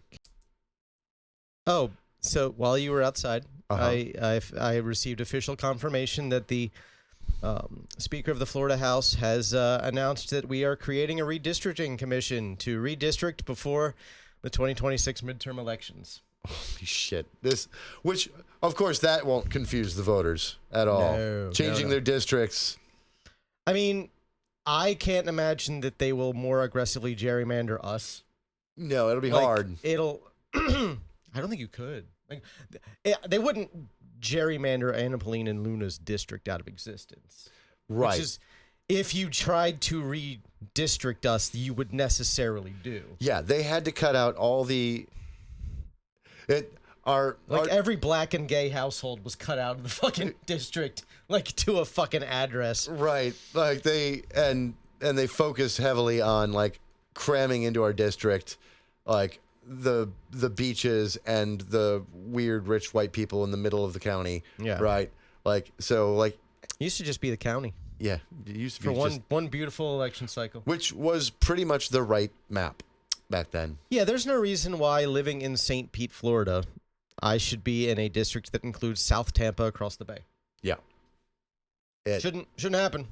not even shouldn't be a thing. contiguous because there's a body of fucking water in between us. Our specific district is like violates literally every single aspect of our redistricting amendment. Mm-hmm. Like specifically every single part of it, this district violates its Yep. existence. That's Because it's supposed to be like physically contiguous. You're supposed to respect county lines whenever possible. mm-hmm. And there's a couple others. I Right. can't remember the other specific criteria, but like we violate them all. Yeah. Like it, and we have a state constitutional amendment that is like one of those model of the nation district rules. Like Yeah. it should be. Like it's the sort of like fair districting amendment you would see in California or New York. Yeah. This is why I do not. I do not believe in the legitimacy at all of the Republican Party from top to bottom. No, Like, they are anti-democratic. Yes, they're- small d democratic. yeah, anti-democratic and They're small d. anti-democracy. They're anti-constitution. They are again one of the pieces of the news. New census that Trump wants. Yeah. That will explicitly violate the 14th Amendment because he wants no illegal, no undocumented It immigrants. explicitly violates what the fucking Constitution, independent of the amendments. Yeah, It violates the census process laid out in the Constitution. correct. On top of that, though, the 14th Amendment is Yeah. really clear that all persons residing within a state are counted. The end. The only time anyone was not counted was the 3/5 compromise. Yeah. And this And cleared that up. And is it racist to say that black people are 3/5 of a person? Yes. Right. Was it done to prevent the South, slaveholding South, from having too much power? Also kind of yes. But also, it was as a compromise because if they were excluded, Right. then the North would have had all of the power. But they So it was they did want every slave counted. Yes. Oh, the South. Oh, yeah. Of course they did. Like, because they had Like 4 million of them. yeah, and like not like their population relative to that. Like there was like what 2 slaves for every white person. Yeah, it was like 2/3 of the southern population were slaves. yeah, like If you don't know how fucked U.S. chattel slavery was, you really probably should read a book about it. Don't watch Right. a movie. Don't watch a YouTube video. Don't watch a TikTok. Read a fucking book. so. On to another fucking terrible piece of news, one we touched on, but Trump is threatening to deploy the National Guard in D.C. to take over the police department. Because Ow. of big balls? Because of big balls. The Trump administration is going to burn contraceptives that USAID already owns And paid for. and paid for, It will. denying 1.4 million women contraceptions in Africa. that France and the EU are freaking out and like begging to let them distribute because they want to continue the program. Obviously, Nope, we're gonna burn it. no, but we just want to destroy it. That's a great idea, especially in a country in a continent that has a lot of issues with misogyny, women being kept in horrific conditions and abused, and in marriages they don't want to be in, and of course a massive AIDS pandemic, epidemic going across large portions of the continent. It's a great thing. Fantastic. The Republicans care so much about human life and women. We do like to test run our worst ideas on black people first. Yeah. Whether they are inside or outside of the boundaries of the United States of America, we like to test our worst ideas on black people first. Trump has got a new Olympic commission. We're going to aggressively make sure that trans women don't compete in it, apparently, which violates the ICC rules. Yeah. I hope they take the Olympics from us. Yeah. I hope they take the 2028 Olympics from us. I hope. Where are they supposed to be? L.A. L.A. Yeah, I hope they take them from us. I do too. I hope they tell us no. I don't know who I want them to give them to, but not us. They give them to just about anybody, and it'd be a sign. Yeah. Give them to Mexico. Oh, Dean Cain. Fucking Dean Cain. Dean Cain. Shittiest Superman ever. Dean Cain, the shittiest Superman ever, is going to be part of our discussion here in a few minutes. So we'll get to his. We'll save him. He'll save him. Fucking save you, Dean. A U.S. soldier was arrested for allegedly leaking tank secrets to Russia. That's just funny. Did he do it on another gaming board? Like we always fucking leak fucking tank secrets? The fucking like World of Tanks Discord or whatever it is, where it's just like people get into fucking arguments about tank specs, so we just leak fucking military documents to prove a point. Yeah. It's happened like 5 times.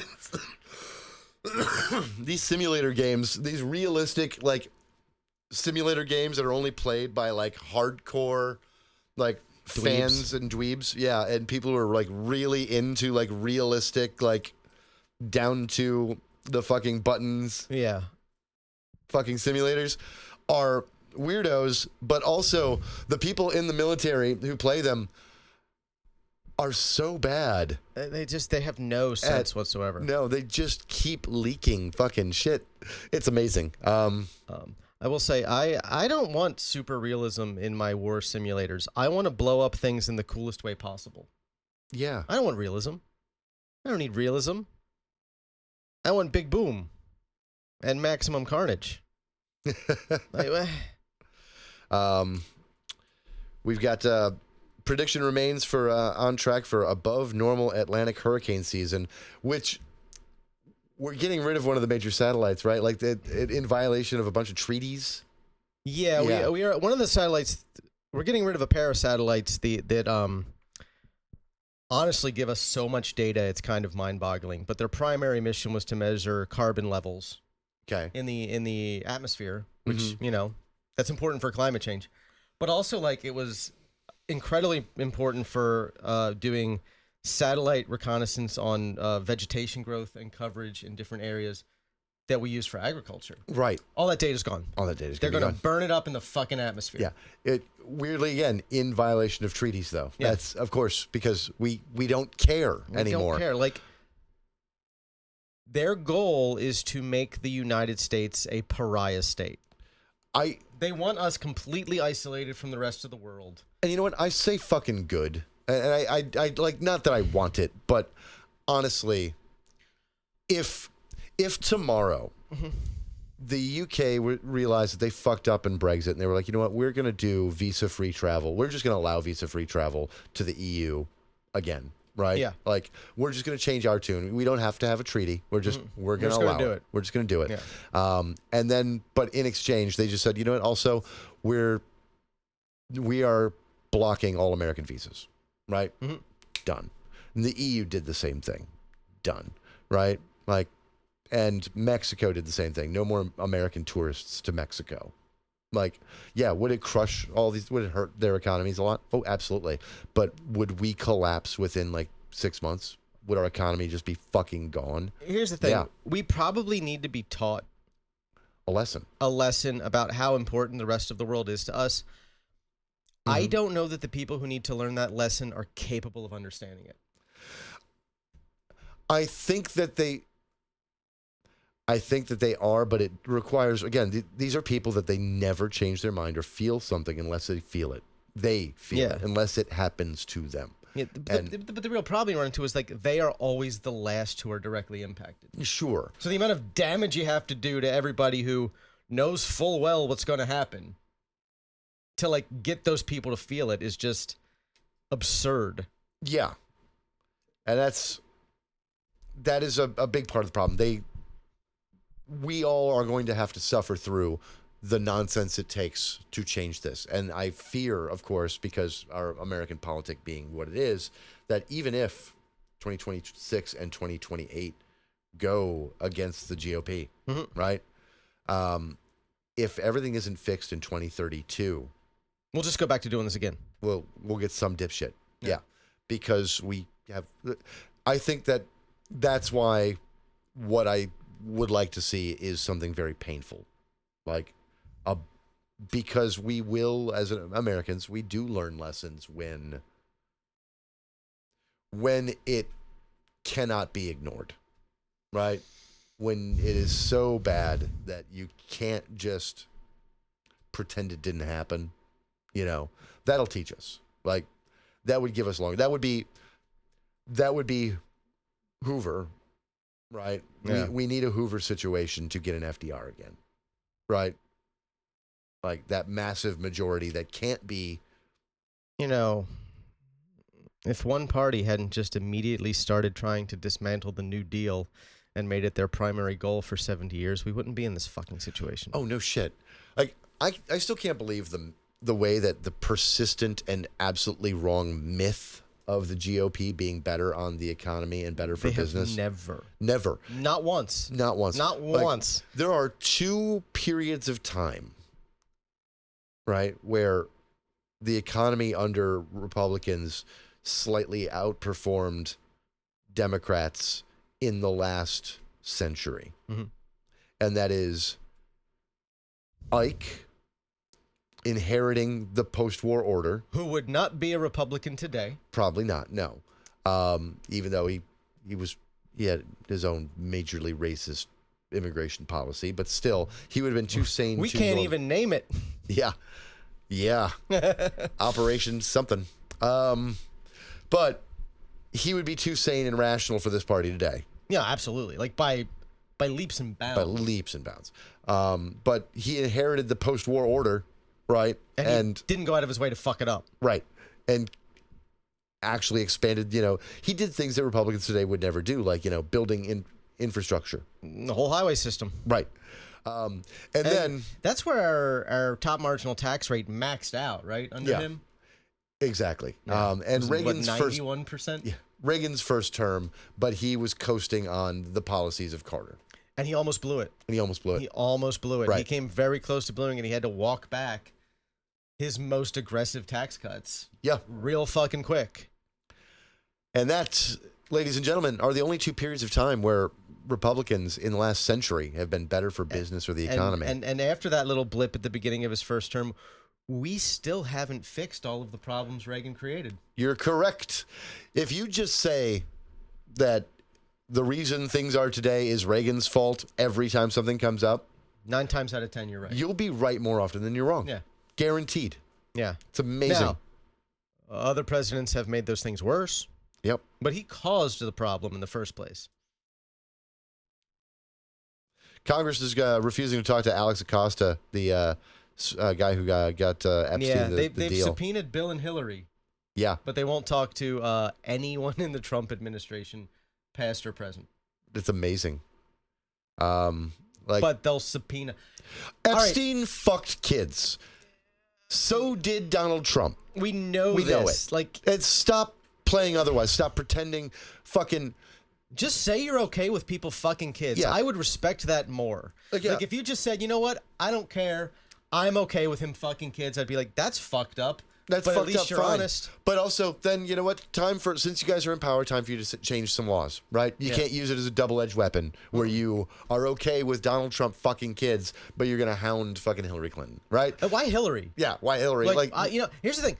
We know that at least I think 2 or 3 times, Bill Clinton was on Epstein's plane going various places within the country. Yeah. We know he was never at the island. We know he was never at the island. We have never had anyone come out and accuse him of doing any of them, like we have had Trump or Prince Andrew or Epstein himself or Alan Dershowitz or Trump again, like or Dershowitz again. And a lot of the reasons we haven't gotten specific names is that most of these people who are billionaires, you don't know who they are. Like, I wouldn't know who Prince Andrew was, right? If I ran into him on the street. Most like billionaire moguls who would be involved in that sort of thing, I wouldn't know who they are looking at them, no matter what they were doing to me. I would know Bill Clinton. Yeah. And the fact that, like, the level of grift you would be able to achieve if you came out and accused Bill Clinton of that, the amount of money the right would just throw at you. Right. And the fact that we haven't even had a like, false claim made. Yeah. No one has said it. I mean, fuck. They can't even find somebody to make it up. Yeah, remember how good for the GOP it was taking down Franken, even though he did nothing? He did nothing. And there was the sexual misconduct allegation against, there were the 2 against Biden, right? Yeah. Tara Reid, which that story, like, again, if she'd have stuck to one story. And didn't just keep escalating it to the point where it was like, okay, this is like, on the Capitol Hill steps in the middle of the day, right, when he was out of state. Yeah, like the things could not have lined up at all in her story. That's like, I'm not saying that something didn't happen. Something could have, but we don't know. What she specifically said happened. Could not have happened. Right, and that's a problem. So that obviously those allegations are false, right? And then there was the one who turns out her mom was her aunt was the I'm not a witch lady. Oh yeah, I remember I'm not a witch. I'm not a witch. And they claimed it was something that was done at the gridiron dinner, and well, couldn't have happened because Biden had missed the 2 leading up, like the 2 that had happened during Obama's term, like. Biden had skipped them. So he had not been there. Right. At all. So it could not have happened where it was said it was happened when it happened. Because he wasn't there. I want to give some advice. He was somewhere else, another state. This is probably not a good thing to do. But I want to give some advice to people who want to lob false claims against public officials. Right. Okay, their schedules are knowable. Yes. You can look at their schedules in the past. You can find what they were doing on a specific day. You can know down to basically the hour where any given elected official was on any given day, and you can just base your accusations around those facts. I will do one better. I'll do one better. If you ever want to set one up like that, go to the same event that they are actually going to be at. Yeah. And it may cost you some money. But, buy a ticket to one of those fundraisers, right? You're not going to succeed if you happen to not be, if you're not there, right? We can find out that you were never there or they were never there. You have a problem. Right. So you got to be in the same place at the same time at some point. Like, or at least you have to say you were a place where they were. Like Bergdorf Goodman's. Yeah. You have to be in the same department store at the same time with witnesses. Yeah. Donnie. So I think that's enough. Do we have any good news? Is there any good news? Got anything? I meant to look up good news and I just spaced. So sorry, Sam. I mean, Stephen Colbert pulled the fuck you RFK Jr. and called him a roid-addled Nepo carny. That was great. I don't dislike it. Yeah. We got the new South Park episode. Oh, we got the news. I haven't watched it yet, but I've seen enough clips to know that I have a feeling they went harder this week than last. Yeah, it's what it seems like.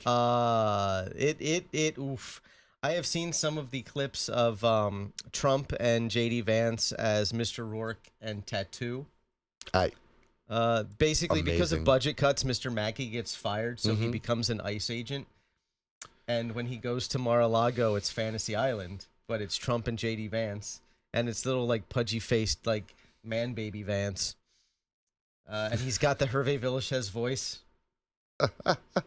It's amazing. And I cannot wait to watch this. I've only seen a couple clips. I'm probably gonna watch it tonight.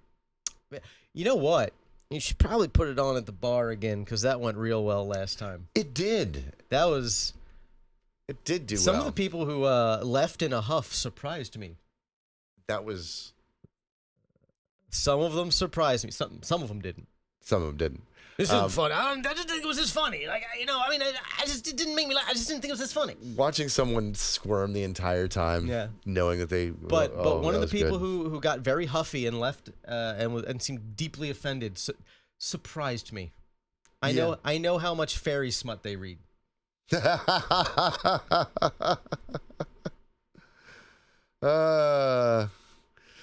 Man, so yeah, I'm not hearing any good news. Aside from that, This was someone who I once had one of our coworkers who when they couldn't remember this person's name described them as that prostitute that smokes meth.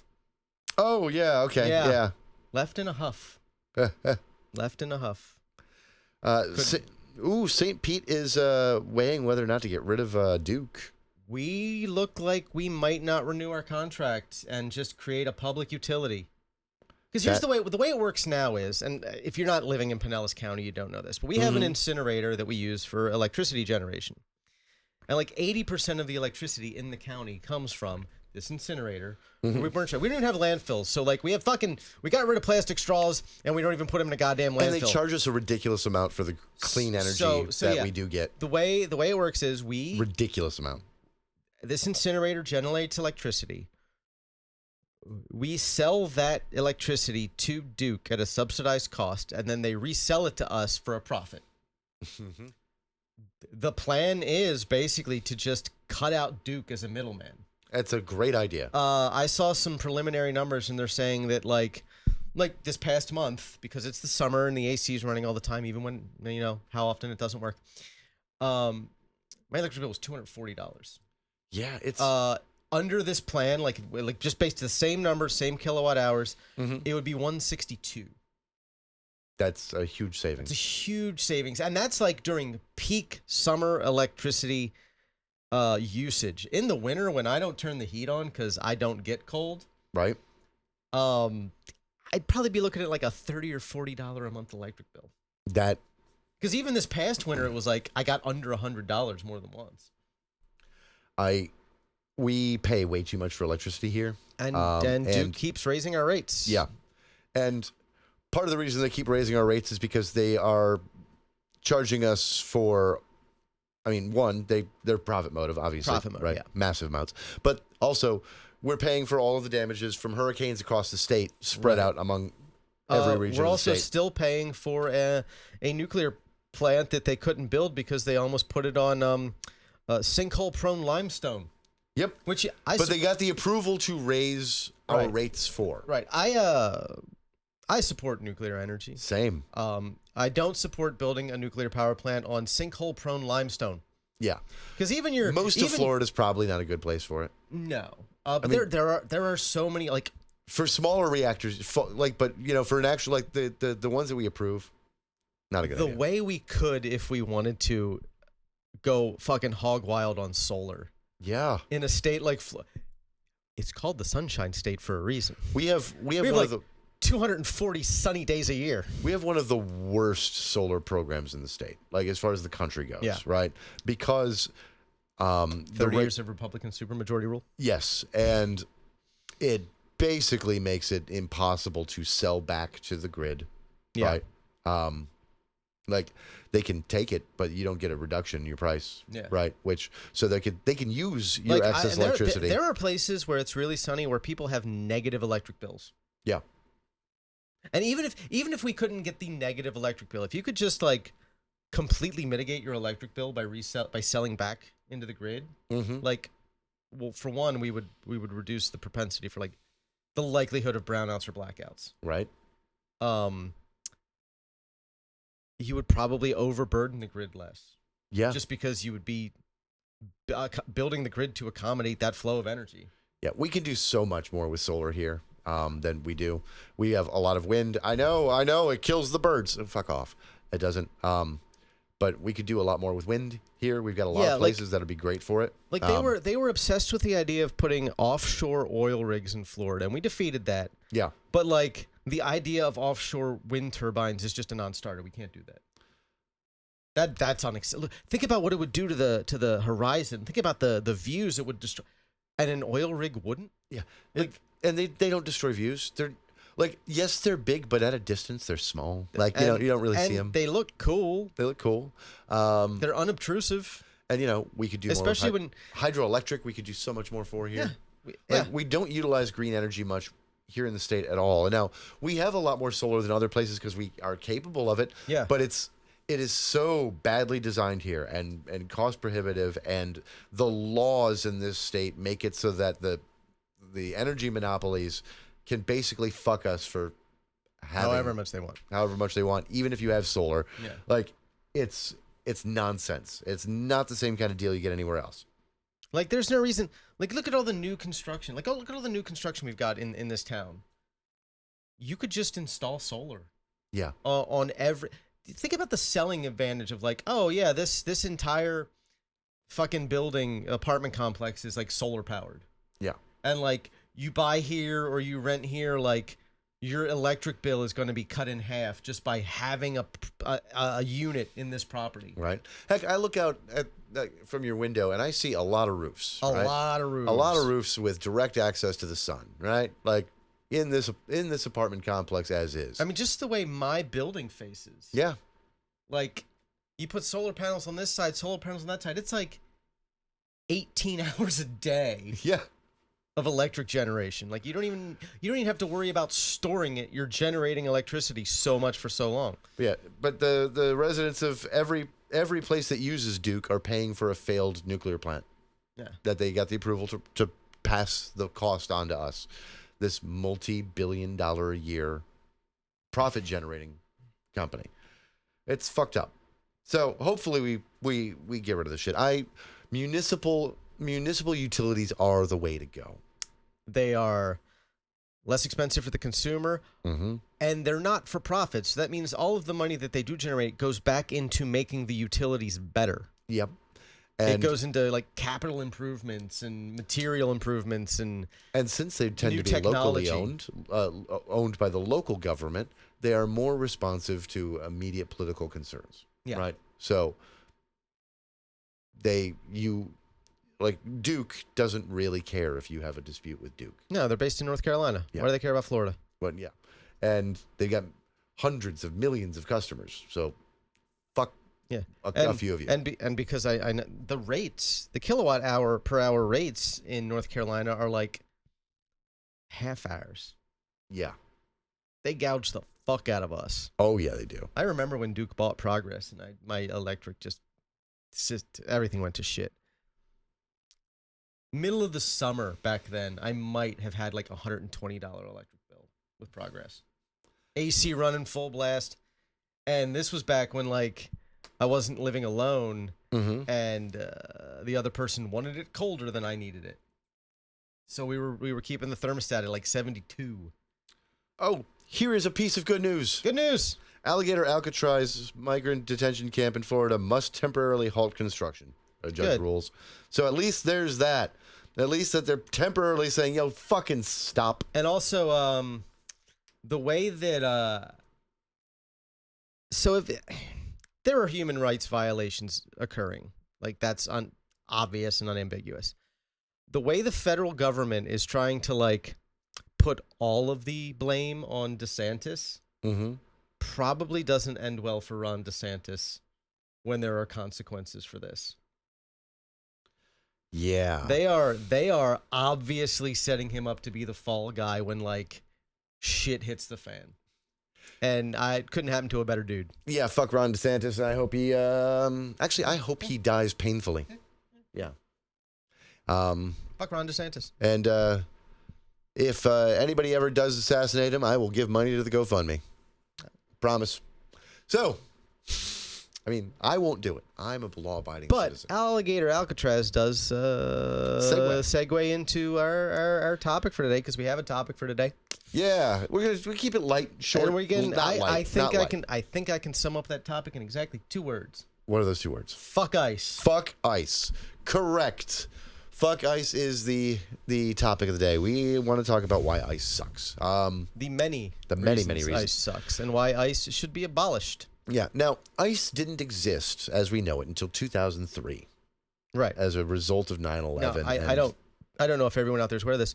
We had immigration policy prior to that. We did. That we enforced. Yeah. We had Customs and Border Protection. Mm-hmm. And we still have that agency. Yeah. But then we created Immigration and Customs Enforcement, a way of expanding our enforcement, And particularly outside militarizing. of, and militarizing it. Turning it into police action as opposed to civil control. Exactly. Now, and, you know, Customs and Border Patrol did have police abilities. They just didn't do what we do now, which is this militarized slave catcher like Gestapo, Right. which has gotten significantly worse. And there is no better historical parallel than the Gestapo. None. Like even the Gestapo didn't wear masks. Correct. And that's they have no rights to wear masks. We don't. They're federal agents operating on behalf of the federal government. Right. They do not have an implicit right to privacy while doing it. No. They are agents of the state. The state doesn't get privacy. Yeah, they work for us, not the other way around. And yes, it doesn't have a right to do things in private and secret against citizens and non-citizens. And when I say citizens, like Trump's first term, over 600 U.S. citizens were wrongfully detained. Around 70 were deported illegally. U.S. citizens were deported in Trump's first term. We don't have numbers yet because it's been a mess and there's been a black box over information. But we know of at least, 3 or 4 cases of U.S. citizens being improperly deported so far. Yeah. Of course, we have this new and evil concept of deportations to third countries. Which, look, I don't care what your stance on like whether or not people should be able to immigrate is.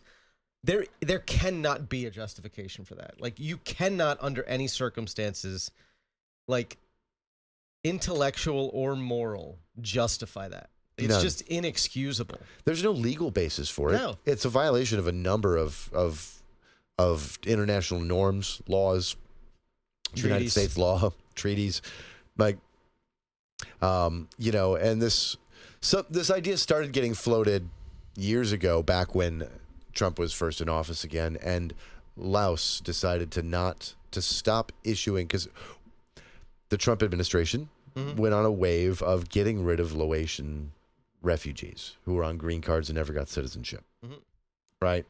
And the country of Laos was like, well, these guys, you know, fled during Vietnam. Now they've built lives. Like, no, we're not going to take them back. Yeah, we're not repatriating them now. We're not repatriating them. That would be cruel. So what we're going to do is refuse to issue them passports, which left the Trump administration in a pickle. Like, these people hadn't committed a crime, so you can't keep them detained indefinitely, right? Theoretically. And you can't send them to a country that they are not allowed to be repatriated to and they have no passport for. True. Yeah. So the Trump administration was stymied by their little attempt to get rid of people who survived Vietnam in Laos and fled here. Right? And what did we decide to do as a floated idea? Third-party deportation, third nation deportation. It's atrocious. because you're sending people to countries that they have no ties to. And you're sending them to countries where often being there illegally is not just a civil infraction. It is a genuine crime. Yeah. So they're being kept in detention centers, prisons in these countries because they can't be released. But they're there illegally. These are countries where they, on paper, have worse immigration policies than us. Yeah. More punitive immigration policies than us. So we're sending people to fucking prisons for no reason. For the crime of existing. Yeah. And look, everyone I know who lives in the United States, who was born here, or whose families have been here for several generations, we all complain about this country. Right. We have all, even whether you're on the left or the right, we have all lost faith in the system. The people who have the most faith in our system and institutions are the people who leave their home countries to come here for what they hope is a better life. Yep. They are the people most committed to the ideals that this country is supposed to embody. But they're brown. They're brown. As you mentioned, MAGA and the entire Trump movement are the people I've never seen hate the United States more than this group of people. Yeah, they hate us. Despise everything about the United States of America, and they call it patriotism. Yeah, they have an idea of what America should be, and it's an incoherent, racist mess of an idea. But it has nothing to do with the country we actually live in. It's not even the incoherent, racist mess that we've been historically. It's a different incoherent, racist mess that never existed. Right, because it's an idealized, not really racist version of the racism where they want Jim Crow back, but not really. Yeah. Right. They want everything to just kind of land back in place. They want those people to know their place without having to really put them there. Yeah. They just want them to know inherently what their fucking place is as a non-white person. Which leads us to the lawlessness of this administration. Like ICE, the Penske raids, using the Penske trucks. Yeah. There is a court order barring ICE from raiding workplaces, particularly in California. And it includes places where people would meet up for work or job sites. So you can't go to a Home Depot in a Penske truck and sneak on property, open the doors and storm out and capture people. That is explicitly barred by a court order. And they did it anyways. Yep. And they continue to do it. They were just spotted doing it again yesterday. I seen the pictures. I don't know how do we deal with this because, again, the courts are telling them no. And what we get instead is a government that is trying to seek sanctions against immigration attorneys for daring to oppose immigrations for their clients, particularly pro bono immigrant attorneys. How dare you give your services away for free to someone you believe deserves them? Yeah. That's un-American. Historically, it is kind of antithetical to how we do things here. Yeah, but I mean, it's noble, but it ain't how we do things here. But it's always been an American ideal to do the noble thing, even though we don't do it. Yeah, we always like to pretend we do the noble thing. We say that that's the good thing. We always know what the noble thing to do is. Right. And our laws lean in the direction of we should do the noble thing. We on paper we encourage it. Again, on paper. But instead we're doing everything we can to just have an authoritarian takeover of our government, and it's nuts. I mean, the number of people, Florida's new immigration law, at least 26 people have been arrested under it, that officials were ordered not to enforce, right? So we have here in this state an immigration law that officials were ordered by a judge to not enforce. Not enforce. And after that, we arrested 26 people and handed them over to ICE. Yeah. After that, that's the kind of lawlessness we're operating under. I am curious as to how long that is going to persist, simply because our more punitive law enforcement agencies in this state are getting a little upset with DHS and ICE. Because the $50,000 bonus, bonus, plus the $60,000 in student loan forgiveness. Both Grady Judd, fascist piece of shit, and fucking Sheriff Bob, who I hate with every fiber of my being, are really getting upset that ICE is poaching all of their deputies because they're offering to actually pay them money. Because, well, I know it. All right, I'll be real curious to see. There's at least one sheriff's deputy in Pinellas County who I used to work with at the hospital.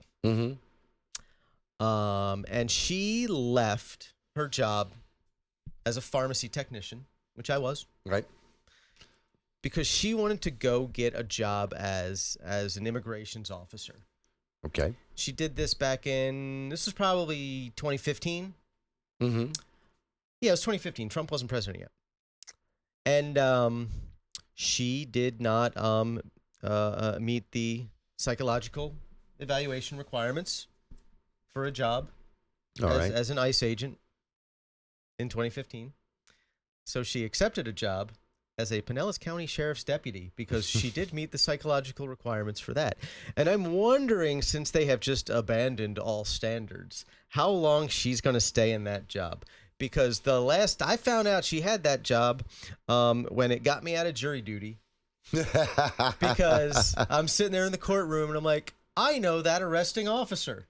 And they sent me home for the day because I knew the arresting officer because I worked with her. And it was fun because I got to talk to the judge. And I'm like, do you know this person? Yes, I worked with her at the hospital. It's like, can you be biased against her? And I said, well, I think she's a fucking idiot. And they're like, okay, you're free to go. It's like, I can't believe anything she says. I can't take her seriously because I know her too well. They let me go home with the day. It was like 9:30 in the morning, and I was on my way home from Clearwater. Did you say to the judge, and I don't think anybody should? It was strongly implied. The judge was like just side-eyeing her as I was like, yeah, no, she shouldn't be trusted. She should not be trusted. And she was only one of like 7 arresting officers. That's amazing. But you know what? That is the kind of person that ICE would love now, especially because they're grabbing like Proud Boys off the street and just deputizing them. I don't know her married. I don't remember her married name. But I might see if I can find out if she already jumped ship. Do that, yeah. ICE today is atrocious. And case after case are winding through the courts right now of U.S. citizens being wrongfully detained because they are being misidentified or accused of being illegal immigrants when they're not. Hispanic people in Mexico or in Texas or California are being like risked with deportation. We have several non-white regulars at the bar. Every time I see them, I'm like, I hope I see him again. Yeah. It could happen. I don't know. Another individual, and I know their immigration status doesn't matter. I know it doesn't matter if they were born here. Right. It doesn't matter if they were natural born. They're not white. Just a few minutes ago, I read about. There's a case by a gentleman named Brown versus Ramirez. ICE detained, arrested, and almost deported a man to Jamaica who was not from Jamaica. He's from the United States. He was detained for a while, and he sued. Violation of his civil liberties, obviously. And, you know, now we've got this dumb status where the government is removing fucking constitutional amendments and fucking parts of the Constitution from its website. Hey, it was just a coding error, man. You know, if you look at the source code of that website, it is like old school 1998 straight text HTML. Yeah. How does there a coding error? There isn't even any CSS. Yeah. It's straight HTML, coded in Notepad HTML. So, but taking habeas corpus off the list, like just so we can't see the right, like that's weird. It was interesting because the sections that weren't available changed over the course of the day. When I first went and looked, it was sections 7, 8, 9, and 10. And then later in the day, when other people were looking, sections 7 and 8 had reappeared, but 9 and 10 were still missing. Goddamn. The incompetency of this government is the only saving grace that we've got, but they're so intent on just breaking everything, and the courts are letting them. You don't need to be smart to break things. No. Especially when if you're stumble smart, your way into absolute power. if you're smart, it's easier to break things in a way that is unfixable. And it's easier to break things in a way that people don't notice you're breaking them until it's too late. Yep. They are so incompetent and ham-fisted and bull in a china shop about it. We're noticing in a way that it would be better for them if we weren't. Right. Speaking of ice, and breaking things, DOJ, they fired a woman whose husband owns a company that makes an app that tracks ice. Yes. Again, with the idea that he's a threat to federal agents. And that's what the official stance from the government is, that she's fired because her husband is a threat to the United States government. Right. Like, the guy who opened and started the Trump Burgers restaurant was deported.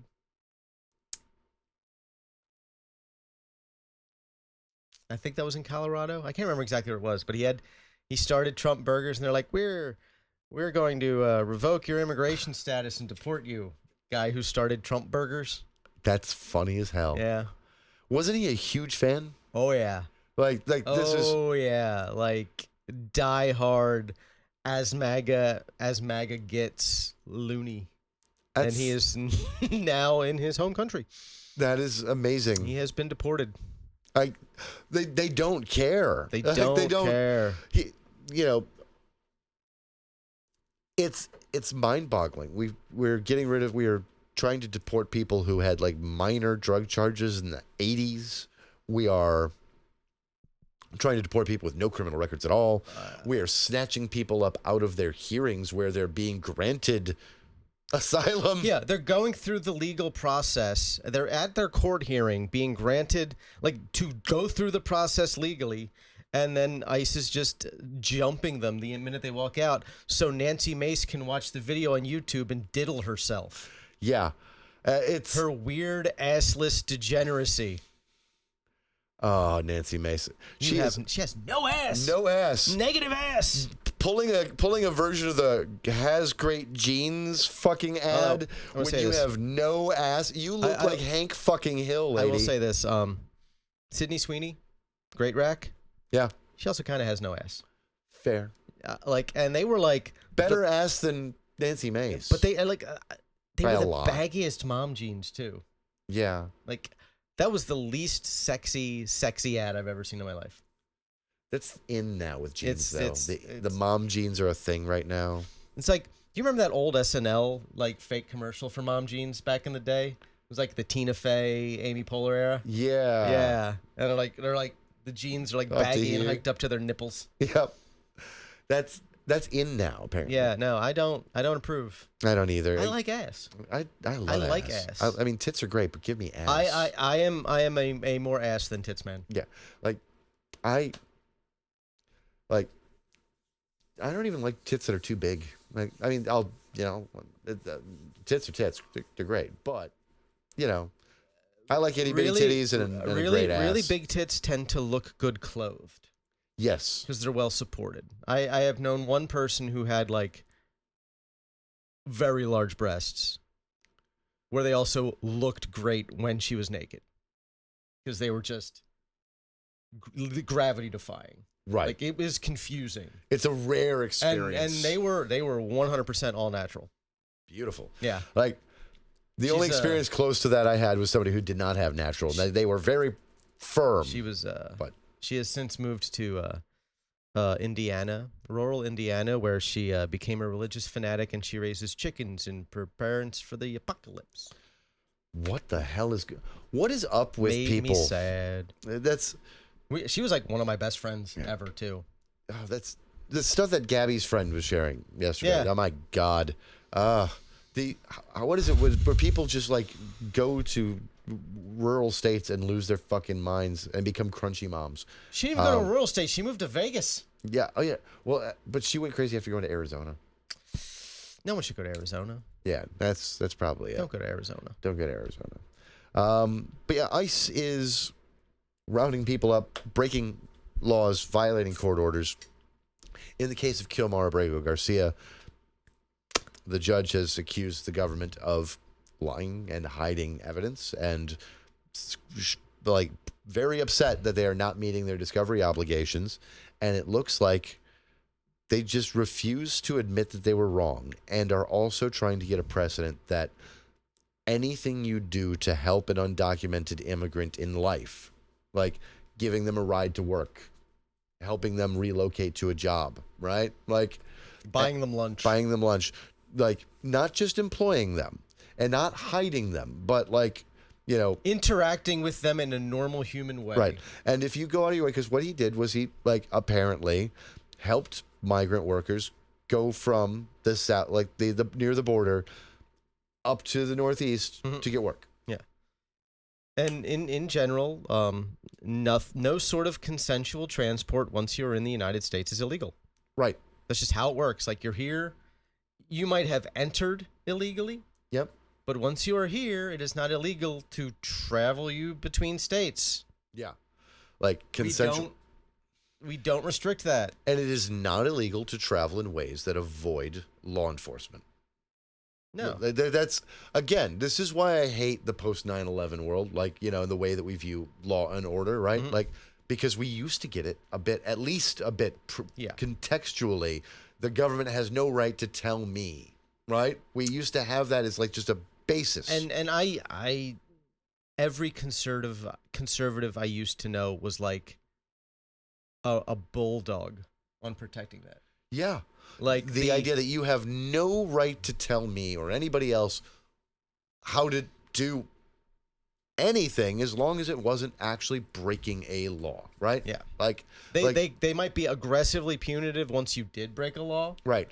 But they believed in like absolute, and they still believed aggressively in due process at that point. Yep. And they didn't believe in nonsense bullshit victimless laws to this degree either. Like again, the idea that you could be arrested for resisting when you committed no other crime, but they pulled you over and they wanted to pull you out of the car and manhandle you. And if you stiffen up at all, you're resisting. They used to be really, really aggressively against civil asset forfeiture. Yeah. That's not nobody in government's against that anymore. No, which is enraging. ICE is a metastasized symptom of this disease in our society. Yeah, and it started with 9/11. Yeah. That was the beginning. I mean, obviously it was created. And broken windows that, policing before that. Yeah. Like, but broken windows policing, 9/11, aggressive and then, targeting like, of.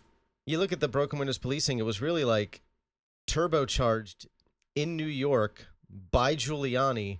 Yep. Leading up to 9/11 when he became America's mayor inexplicably by just not completely fucking up the response. Yeah, and he did what any other mayor with even the slightest bit of competence would do in the same situation, and he was just called a hero for it. Yeah. He didn't fuck up. He didn't. That was it. He just didn't make it worse. Right. Although, having moved some of the anti-terrorism previously, moving some of the anti-terrorism in the city's headquarters to the World Trade Center proved to be a tactical error. Which, you know, much like readjusting our intelligence assets away from non-state actors to focus on Saddam Hussein. Like the fact that we know that when a president leaves office, one of the things they do is they leave a letter for the incoming president. It's like just like friendly advice, like handing over. And we know that when Bill Clinton handed off the presidency to George W. Bush, he specifically said, "You need to look out for Osama bin Laden. Yeah, this guy is a threat. I regret not having taken him out when I had the chance." Right. Like you need to watch out for this guy. Don't make the same mistake I did. And he and Clinton had refocused our intelligence assets to deal with the fact that there were going to be these terror groups, right? Yeah. Not states, not governments. These decentralized non-state organizations. Yes. And actors. Because that was the growing threat, both internal within right-wing militia movements here, right? Mm-hmm. But externally with predominantly Osama bin Laden. I mean, he had tried more than once. He had hit us more than one time. Like, we think about 9/11 being the thing, but we had already seen the World Trade Center itself specifically targeted. I remember when that bomb went off, when that car bomb went off in the parking garage. Yeah, they used a truck bomb, and it was Osama bin Laden's Al Qaeda behind it. Like, that's Was it Khalid Sheikh Mohammed, I believe? yeah. Like, so we refocused our intelligence assets looking for that, and instead we decided to shift gears looking at Saddam Hussein and Iran again. They tried to kill my dad. Which is like in so many ways we do this bullshit over and over again. Currently, we are trying to target fucking immigrants when they commit less crimes than. If you really want to increase policing in a way that will reduce crime, skip immigrants. Target fucking white people in the middle in the fucking suburbs. Assign a cop to every single white male Yeah. as their like personal daily escort to keep them in line. You'll see the crime rates fall off a fucking cliff. Yeah, domestic violence goes bye-bye. I mean, except for that 40%. Yeah, more enforcement of financial crimes. Yeah. Like, you really like they impact you daily in Yeah. ways you will never fully appreciate. like stop. We've more than tripled ICE's budget. We've made it a private military. It's better funded than the Marines. Yeah. Right? And we just did that at the same time that we are not even enforcing deferred prosecution agreements against banks that have committed massive amounts of fraud and money laundering. Yeah, you look at the 2008 crash, and our response was we bailed them out. Yeah. Donald Trump is the most pro-crime president in history. I say that without.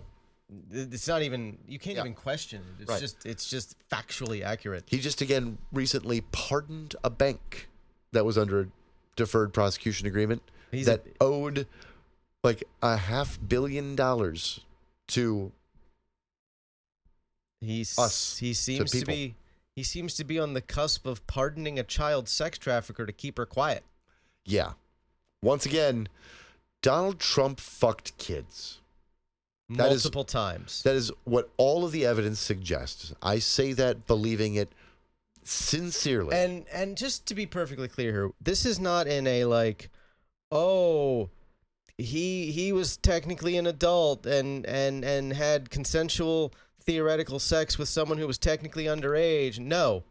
Violently raped children. Right. Go read Katie Johnson's deposition. Like, go read it. Go read her testimony.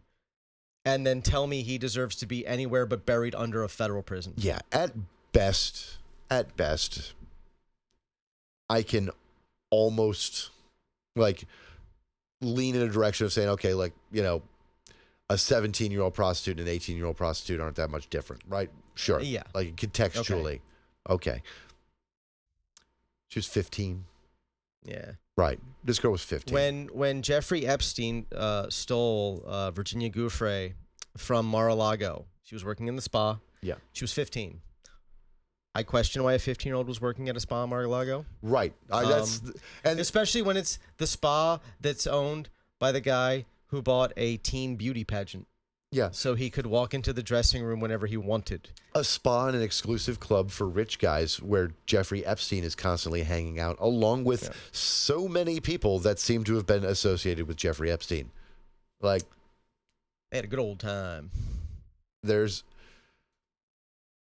and again, this is the fourth revolving reason as to why Trump cut ties with Epstein, right? Yeah. And it's the worst of them because like the other ones, he at least tried to. Once I knew, I fired him. He was hitting on a member of Mar-a-Lago's kid, so I stopped being his friend. Like, no, he stole an employee from me, so I fired him. I didn't know what he was doing, but I knew what he was doing, and he was taking people from my club, so I fired him. Like, he started with a lot that I didn't know, then went on to say that he knew during that time period. In that, like, yes, you could say that he just misspoke, but he misspoke himself into a confession. And what's blowing my mind is all he had to do to completely cover himself with his base at a minimum was say, I had been friends with him for years, and I started to hear rumors about what he was doing that turned out to be true, but I couldn't prove anything, so I stopped associating with him. Yeah. That's all he had to say. And at a minimum, his base would have been like, that's good enough for us. ICE is a massive distraction, as is everything about this Epstein nonsense. It is about the lawlessness of it, because at the end of the day, what they're doing is they're deregulating the shit out of a bunch of dangerous industries, right? And they are giving corporate malfeasance pardons, right? So that's what's happening on the one hand, right? Yeah. A massive wholesale fucking fire sale of the United States government. And on the other is a complete dismantling of our system of checks and balances, right? While all we're doing is targeting immigrants and poor people and ignoring the fact that children were hurt by Epstein and Donald Trump. Like, it's a mess. And I see it all as connected, not in a weird conspiratorial, like I see the Webb's ways, as in these people don't care about. This is not a Pepe Sylvia thing. Yeah. These people don't care about the rule of law. They care about reshaping America to look like how they want it to, regardless of the cost and regardless of the legality or the moral arguments you can make. None of that matters. And it's vile. Right. They are bankrupting our futures for next quarter's profits. Yep. I don't know what this country's going to look like when they're done. I don't. I don't think they don't. No. They don't know what it looks, because that's the thing. You've got these groups, these factions, and their ultimate goals are mutually exclusive. Yeah, the weird tech bro technocrat guys versus the evangelical Christian nationalists, like they both don't get to have their way. Their ways conflict. Yeah. But they both know they have to break everything before either of them get their ways. Right. They'll settle that dispute later. They have to break everything first. Which, amazingly, watching evangelicals like just fall in line behind Trump, no matter how venial he gets, right? Like, tells me that, like, I don't know if the religious right is going to remain existent after this movement either. Like, it's weird because they will always re-cling to their weird religion, but like I think they're falling in line behind a guy who is the least Christian person ever. I think we are seeing like the final death throes of it having any cultural relevance broadly. And it's one of those things where it's like its disintegration is necessarily unbelievably messy and damaging and destructive. And it's going to take some time. Like, you know, Texas has 2 billionaire, like West Texas billionaire mega church pastors that run all the fucking Republican politics in Texas. Yeah. They're the guys behind everything, right? Everything. And they're also mega church pastors and massive billionaires from industry, right? Yeah.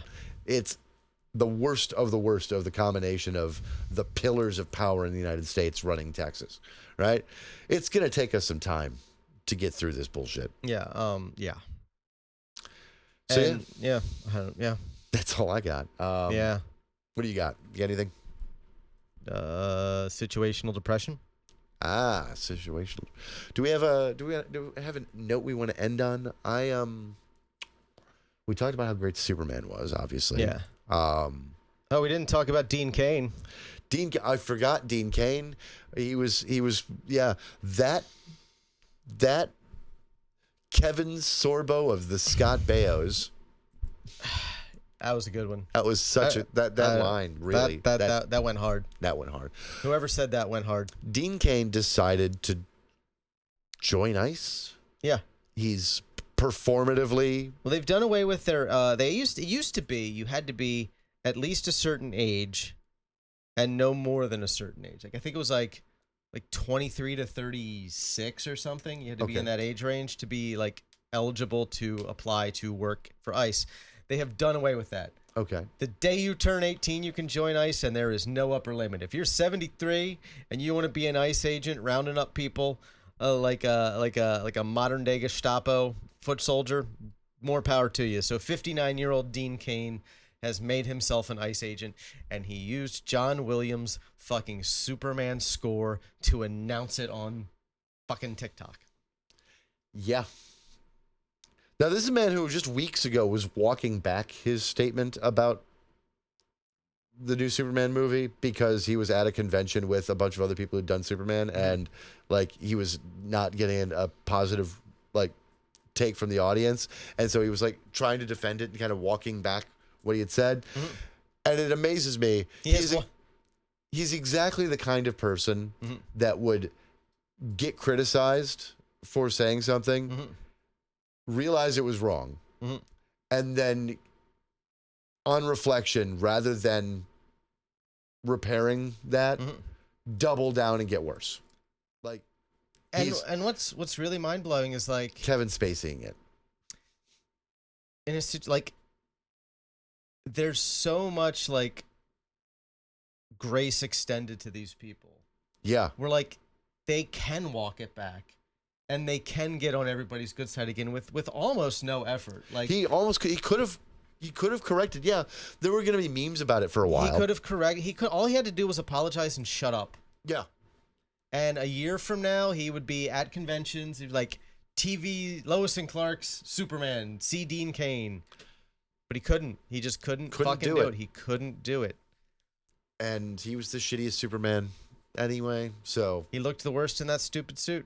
Did, and I didn't... Least powerful Superman. Least powerful, but it was like, it was the cheapest spandex suit. Yeah.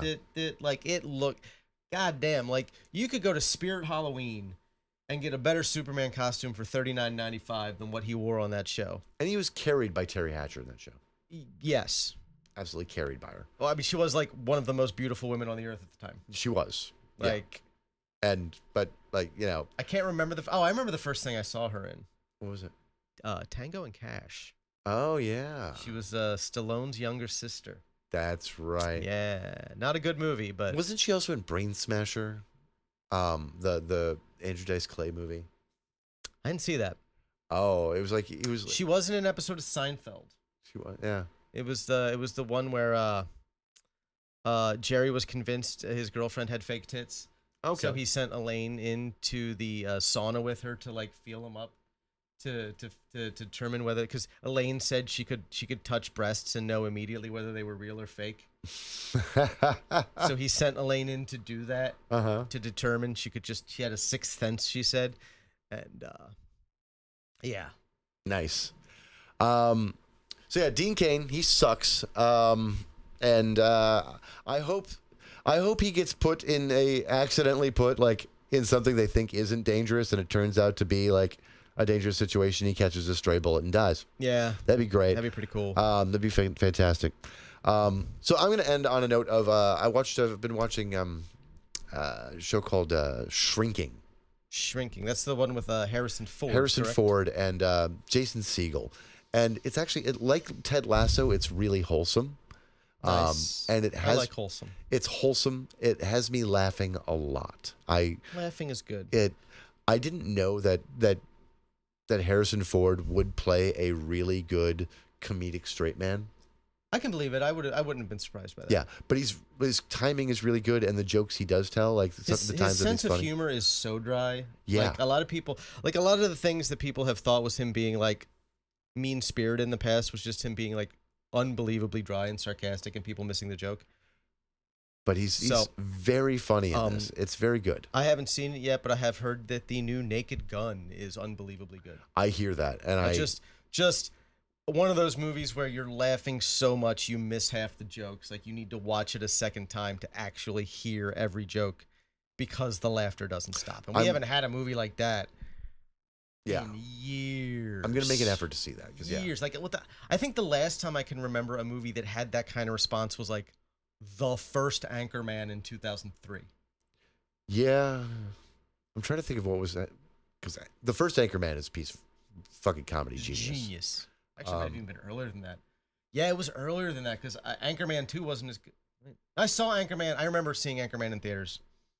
It was about 2003. Yeah, Anchorman was genius. I had to think about who I saw it with, who I was hooking up with. I'm trying to think of if there was something funnier like since then, something up there. Not to that level. No. Tropic Thunder. That was 2010. Yeah. So yeah, maybe that was 15 years ago. Right. So at best, we're looking at 15 years since we've had like that kind of like just nonstop laugh comedy. Yeah. And We need it. And I didn't know this, but apparently it was directed by one of the Lonely Island guys. Oh, So yeah, that's gonna be good. Because All right. Akiva from Lonely Island directed it. So. Well, I look forward to that. Yeah. Shrinking is wholesome and fun. I recommend it. I guess Naked Gun. What is Shrinking on? Apple TV. Apple TV. Cool. I have Apple TV. Yeah, Apple TV has an interesting collection of things. I forget because I have it through Apple One, Mhm. and it's like I have it without adding any extra cost to like my cloud storage and my insurance and all that shit. Right. And Apple Music. I forget I have it That makes sense, because I'm not paying more for it, so I just sort of forget it. right? But I have it. It's I'll have to give it a watch. It's I've seen some clips from that show that I remember thinking that looks funny. yeah, it is very funny and very wholesome. Like the premise is about this there's this therapist office in Pasadena, and they're all kind of rich, right? Mm-hmm. But Jason Segel's got a teenage daughter, and his wife had died, and he was a wreck. He was an absolute mess and doing drugs, doing a bad job, and now he's like healing through it, right? Oh, okay. And so it's good. I'll have to check it out. Yeah, and it's got Kate from the Drew Carey Show Oh, as okay. the neighbor. I haven't seen her in anything in a long Yeah. time. All right, so that's all I got. Yeah, I think I'm done. All right. Well, audience, give us all your money. You give us all your money. We still need to buy a Cybertruck and see how much water it will take to turn it into a fire. Yeah, and they're not selling them anymore, so we're gonna have to look at the aftermarket. So you need to give us all your money. Yes, or a Cybertruck. Or a Cybertruck. If you give us a Cybertruck, we'll take it. We'll take it. It'll make for some good content. It will. What the hell is happening? Is that my phone or yours? I think that's your phone. Yeah, your phone is. Oh, that's right. The Corporation for Public Broadcasting died. Yeah. Oh. Yeah, that was weird that happened. Shit. I wonder if the mic actually picked that up or if it's just going to look and say, what are they talking about? What the hell's happening? Funded by viewers like you. I don't. What I find fascinating Did it read us off and talking about giving us your money? Did it say something and start playing that? What's weird is it was Democracy Now! That started playing. Right. I don't have Democracy Now! Bookmarked or saved anywhere. I don't follow them anywhere. I occasionally. happen? I don't know. But that was Amy Goodman Amy Goodman introducing Democracy Now! with the intro pitch that talks about independent media and money. Hey, so I think that's Amy Goodman's way of telling the universe to tell you to give us money. Yeah.